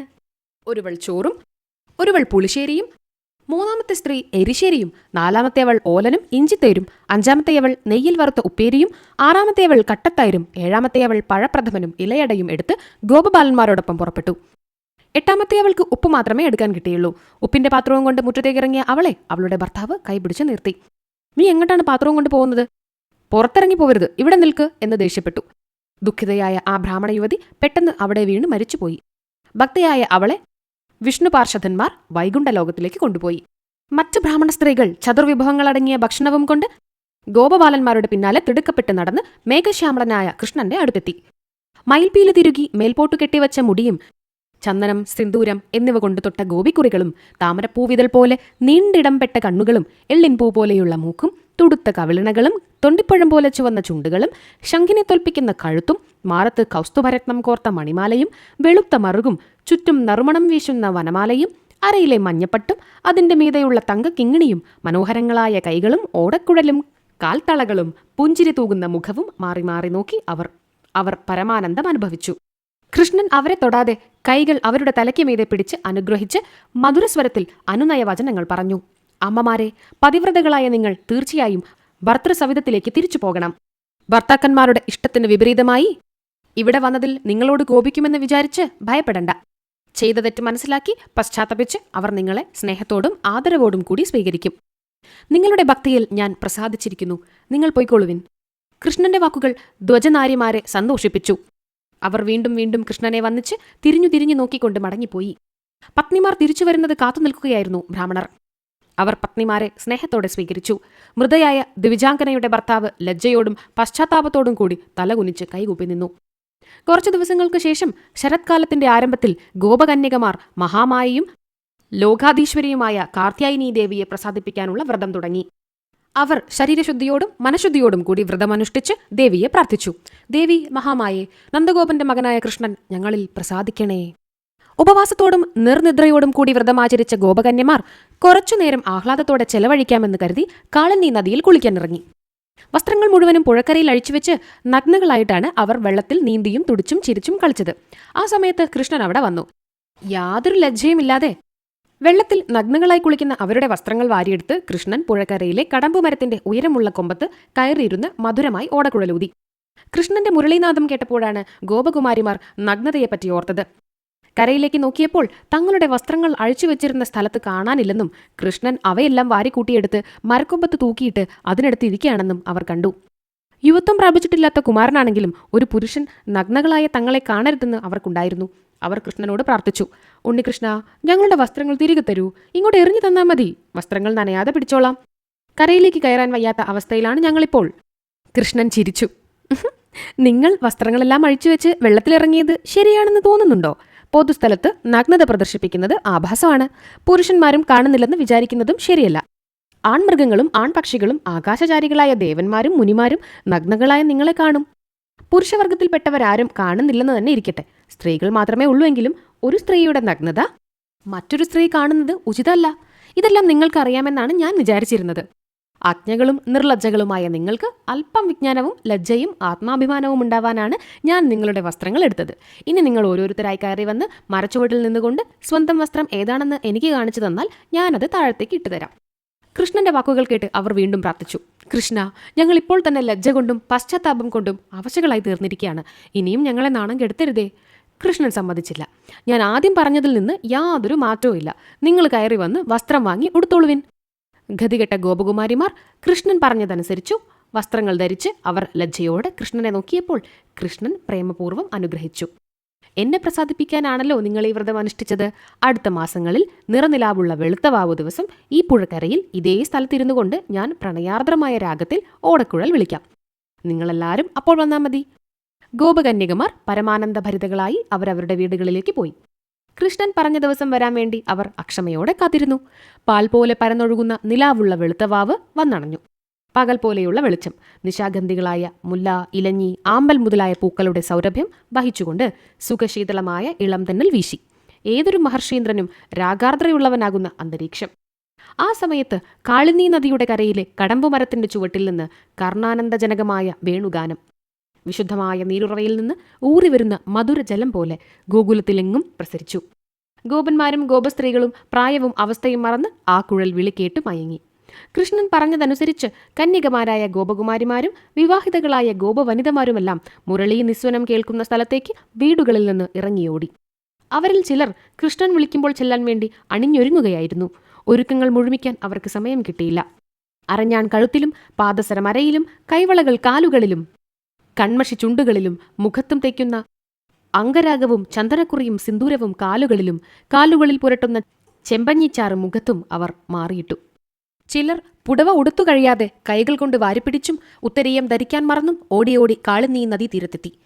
ചില പെൺകുട്ടികളെ അച്ഛന്മാരും മറ്റു ചില കുമാരിമാരെ സഹോദരന്മാരും വേറെ ചില നാരിമാരെ ഭർത്താക്കന്മാരും തടഞ്ഞു നിർത്താൻ ശ്രമിച്ചുവെങ്കിലും അവരെല്ലാം തട്ടിനീക്കി ഗോപാംഗനമാർ കൃഷ്ണന്റെ അടുത്തേക്ക് ഓടി. എണ്ണമറ്റ ഗോപസ്ത്രീകളെ കണ്ട് കൃഷ്ണൻ പുഞ്ചിരി തൂകി. അക്കൂട്ടത്തിൽ രാധ ഉണ്ടായിരുന്നുവെങ്കിലും സഹജമായ ലജ്ജ അവളെ കൃഷ്ണന്റെ സമീപത്തണയാൻ അനുവദിച്ചില്ല. അതറിഞ്ഞ കൃഷ്ണൻ അവളെ പിടിച്ച് ഇടതുവശത്തു നിർത്തി. അപ്പോൾ മറ്റു ഗോപികമാർ കൃഷ്ണന്റെ വലത്തും മുൻപിലും പിൻപിലുമായി സ്പർശന സുഖം അനുഭവിച്ചുകൊണ്ട് നിൽപ്പായി. കൃഷ്ണൻ ഗോപികമാരോട് ചിരിച്ചുകൊണ്ട് പറഞ്ഞു, സുന്ദരിമാരെ, നിങ്ങൾ ഈ രാത്രി സമയത്ത് ഇങ്ങോട്ട് വന്നത് ശരിയായില്ല. കുലവധുക്കളുടെ ധർമ്മമനുസരിച്ച് തെറ്റാണ് നിങ്ങളുടെ ഈ പ്രവൃത്തി. വിവാഹിതകളാണ് നിങ്ങളിൽ പലരും. പതിശുശ്രൂഷയും സന്താനപരിചരണവുമാണ് പതിവ്രതകളായ അഭിജാത മഹിളമാരുടെ ധർമ്മം. അതെല്ലാം വിട്ട് എന്തിനാണ് ഇങ്ങോട്ട് വന്നത്? അനൂഢകളായ കുമാരിമാരാണെങ്കിൽ അത് യാതൊരു കളങ്കവുമില്ലാതെ പരിശുദ്ധമായ മനസ്സോടും ശരീരത്തോടും കൂടി ഭാവി വരനെ സമീപിക്കേണ്ടവരാണ്. 5 വയസ്സുവരെ മാത്രമേ ആൺകുട്ടികൾക്ക് ബാല്യകാലമുള്ളൂ. 5 വയസ്സു കഴിഞ്ഞവർ കുമാരന്മാരാണ്. ബാല്യപ്രായം വിട്ടവരെ തൊടുന്നത് അന്യപുരുഷനെ തൊടും പോലെയാണ്. പാതിവൃത്യഭംഗമാണ്. അതുകൊണ്ട് നിങ്ങളെല്ലാം അവരവരുടെ വീടുകളിലേക്ക് മടങ്ങിപ്പോകുവിൻ. കൃഷ്ണന്റെ ഉപദേശങ്ങൾ കർണകഠോരമായി തോന്നി ഗോപികമാർക്ക്. അവർ കരഞ്ഞു പറഞ്ഞു, കൃഷ്ണൻ ഞങ്ങൾക്ക് അന്യപുരുഷനല്ല. ഞങ്ങളുടെ മകനും കാമുകനും ഭർത്താവും അച്ഛനും കൃഷ്ണൻ തന്നെയാണ്. ഈ ജന്മത്തിലുള്ള മറ്റു ബന്ധങ്ങളൊക്കെ തൊട്ടാൽ അലിയുന്നവയാണ്. സ്ഥിരമായ ബന്ധം ഞങ്ങൾക്കുള്ളത് കൃഷ്ണനോട് മാത്രമാണ്.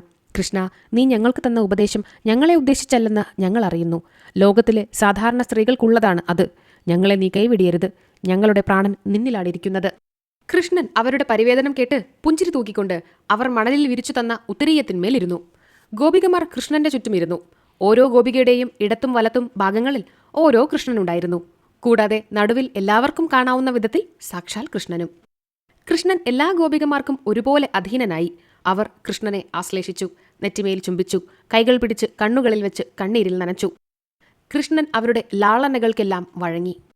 അതു കണ്ടപ്പോൾ ഗോപികമാർക്ക് ഓരോരുത്തർക്കും തോന്നി, കൃഷ്ണൻ എന്റെ സൗന്ദര്യത്തിൽ ഭ്രമിച്ചിരിക്കുന്നു. ഇനി മുതൽ നന്ദകുമാരൻ മറ്റൊരു സ്ത്രീക്കും അവകാശപ്പെട്ടവനല്ല. എന്റെ സ്വന്തമാണ് ഈ വേണുഗോപാലൻ. ഗോപികമാരുടെ അഹങ്കാരം കൃഷ്ണൻ മനസ്സിലാക്കി. ഗർവില്ലാതെ അക്കൂട്ടത്തിൽ രാധ മാത്രമേ ഉണ്ടായിരുന്നുള്ളൂ. കൃഷ്ണൻ രാധയുടെ കൈപിടിച്ച് പെട്ടെന്ന് മറഞ്ഞുപോയി. അടുത്തിരുന്ന കൃഷ്ണനെ പെട്ടെന്ന് കാണാതായപ്പോൾ ഗോപസ്ത്രീകൾ പരിഭ്രമിച്ചു, ദുഃഖിച്ചു, കരഞ്ഞു മുറവിളികൂട്ടി. മരങ്ങളോടും വള്ളികളോടും മാനുകളോടും കിളികളോടും കൃഷ്ണനെവിടെ, നിങ്ങൾ ആരെങ്കിലും ഞങ്ങളുടെ പൊന്നോമന കൃഷ്ണനെ കണ്ടുവോ എന്ന് ചോദിച്ചുകൊണ്ട് ഇടതിങ്ങിയ മരങ്ങൾ നിറഞ്ഞ് ഇരുളടഞ്ഞ കാട്ടിലൂടെ വഴി മനസ്സിലാവാതെ കാലിന്മേൽ കല്ലും മുള്ളും തറച്ച് മുറിഞ്ഞു തറയാതെ നടന്നു. രാധയെയും കൊണ്ട് മറഞ്ഞ കൃഷ്ണൻ കാട്ടിലൂടെ സഞ്ചരിച്ചു. കുറച്ചു ദൂരം പോയപ്പോൾ കൃഷ്ണൻ തനിക്കു മാത്രമുള്ളവനാണെന്നും താൻ എന്തു പറഞ്ഞാലും അനുസരിക്കുമെന്നും രാധയ്ക്ക് തോന്നി. അവൾ നടപ്പു നിർത്തി വഴിയിൽ നിന്നു. എന്തുപറ്റി രാധേ എന്ന് കൃഷ്ണന്റെ ചോദ്യത്തിന് അല്പം അഹങ്കാരമുണ്ടായിരുന്ന രാധ ദയനീയ ഭാവത്തിൽ പറഞ്ഞു. കൃഷ്ണ, എനിക്കിനി നടക്കാൻ വയ്യ. കാലു കടയുന്നു. കല്ലും മുള്ളും തറച്ച് കാലുകൾ മുറിയുകയും ചെയ്തിട്ടുണ്ട്. മരച്ചില്ലകൾ തട്ടി കൈകളിലും ദേഹത്തും മുഖത്തും പോറലേറ്റിരിക്കുന്നു. ഇനി മുൻപോട്ട് പോകണമെങ്കിൽ കൃഷ്ണൻ എന്നെ ചുമലിലെടുക്കണം. കൃഷ്ണൻ ചിരിച്ചുകൊണ്ട് സമ്മതം മൂളി. ശരി, അങ്ങനെയാവട്ടെ. രാധേ, ഞാനിവിടെ മണ്ണിൽ കുന്തിച്ചിരിക്കാം. നീ എന്റെ ചുമലിൽ കയറിക്കൊള്ളുക. കൃഷ്ണൻ മണ്ണിൽ കൈകൾ കുത്തി കുന്തിച്ചിരുന്നു. കൃഷ്ണന്റെ ചുമലിൽ കയറാൻ രാധ കാലുകൾ പൊന്തിച്ചതോടെ കൃഷ്ണനെ കാണാതെയായി. ഒരു കാൽ ഉയർത്തിയ നിലയിൽ നിന്ന രാധ മണ്ണിൽ മറഞ്ഞു വീണ് കരഞ്ഞുകൊണ്ട് പറഞ്ഞു തുടങ്ങി. കൃഷ്ണ, കൃഷ്ണ, നീ എവിടെ പോയി? മറ്റ് ഗോപികമാരോടെന്ന പോലെ നീ എന്നെയും വിട്ടേച്ചു പോയോ? ഞാനിനി എന്തു ചെയ്യും? കാട്ടിൽ രാത്രിചാരികളായ മൃഗങ്ങളുടെയും പക്ഷികളുടെയും ശബ്ദം കേൾക്കുന്നു. എനിക്ക് പേടിയാവുന്നല്ലോ കൃഷ്ണ. ഈ പെരുങ്കാട്ടിൽ എന്നെ ഒറ്റയ്ക്ക് വിട്ടു പോയ നീ ഇത്രത്തോളം നിർദ്ദയനാണെന്ന് ഞാൻ ഇപ്പോഴേ അറിഞ്ഞുള്ളൂ.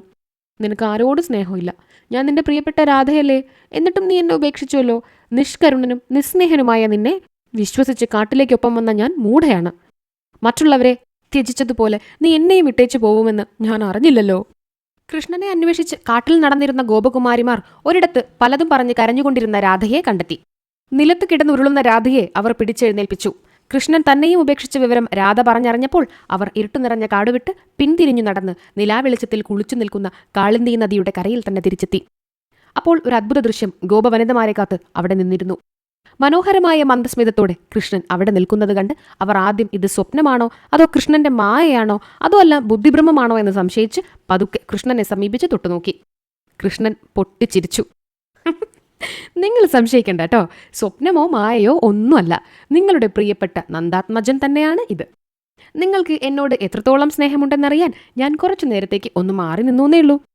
നിങ്ങൾക്ക് എന്നോടുള്ളതിനേക്കാൾ സ്നേഹം എനിക്ക് നിങ്ങളോടുണ്ട്. നിങ്ങളെക്കാൾ പ്രിയപ്പെട്ടവരായി എനിക്ക് ഈ ലോകത്തിൽ മറ്റാരുമില്ല. കൃഷ്ണന്റെ ചാടുവാക്കുകൾ ഗോപികമാരെ അത്യാനന്ദ ഭരിതകളാക്കി. കൃഷ്ണൻ അവരോടൊപ്പം മിനുത്ത ഉത്തരീയത്തിന്മേലിരുന്നു. വീണ്ടും ഓരോ ഗോപികയ്ക്കും ഓരോ കൃഷ്ണൻ സ്വന്തമായുണ്ടായി. അവർ അവനവന്റെ കൃഷ്ണന് വെണ്ണയും പാലും തൈരും കദളിപ്പഴവും പായസവും വായിൽ കൊടുത്ത് ശേഷിച്ചത് അവരും കഴിച്ചു. കൃഷ്ണന് അവർ നല്ല തളിർവെറ്റിലയിൽ ചുണ്ണാമ്പ് തേച്ച് കളിയടക്കയും ഏലക്കായ, കരയാമ്പൂ, ജാതിക്ക, ജാതിപത്രിക, വയമ്പ്, ഇരട്ടിമധുരം, ചന്ദനം, വാൽമുളക്, അരത്ത, പെരുംജീരകം, കൊട്ടത്തേങ്ങാപ്പൂള് എന്നീ സുഗന്ധമുള്ള മധുരവസ്തുക്കളും ചേർത്ത് മുറുക്കാനുണ്ടാക്കി കൊടുത്തു. കൃഷ്ണൻ പകുതി ചവച്ചപ്പോഴേക്കും അവർ അത് കൃഷ്ണന്റെ വായിൽ നിന്നെടുത്ത് സ്വയം ചവച്ചു തുടങ്ങി. ആ ഭക്ഷ്യവസ്തുക്കളുടെയും താമ്പൂലത്തിന്റെയും രസവുമായി അമൃതിന്റെ സ്വാദ് പോലും ഒക്കുകയില്ലെന്ന് അവർക്ക് തോന്നി. പിന്നീട് കൃഷ്ണനും ഗോപികമാരും കൂടി രാസനൃത്തത്തിനൊരുങ്ങി. എത്ര ഗോപികമാരുണ്ടോ അത്രയും കൃഷ്ണന്മാരും കൂടി വട്ടത്തിൽ നിന്ന് പാടിക്കൊണ്ട് നൃത്തച്ചവടുകൾ വെച്ചു. ആർക്കും ചുവട് പിഴച്ചില്ല, താളം തെറ്റിയില്ല, രാഗം മാറിയില്ല, പാട്ടിന്റെ മധുരിമ കുറഞ്ഞില്ല. നൃത്തത്തിന്റെ ലാസ്യലാവണ്യം വർദ്ധിച്ചു. നാരദമുനി ചെന്നു പറഞ്ഞത് കേട്ട് സകല ദേവീദേവന്മാരും ഗന്ധർവന്മാരും കിന്നരന്മാരും കിംപുരുഷന്മാരും അപ്സരസ്ത്രീകളും ആകാശത്തിൽ നിരന്നുനിന്ന് ഭഗവാന്റെ രാസലീല കണ്ട് രസിച്ചു. അവരുടെ കൂടെ ഗന്ധർവന്മാർ പാടി, അപ്സരസ്ത്രീകൾ നൃത്തം ചെയ്തു. സരസ്വതീദേവിയും നാരദർഷിയും തമ്പുരുവും വീണയും വായിച്ചു.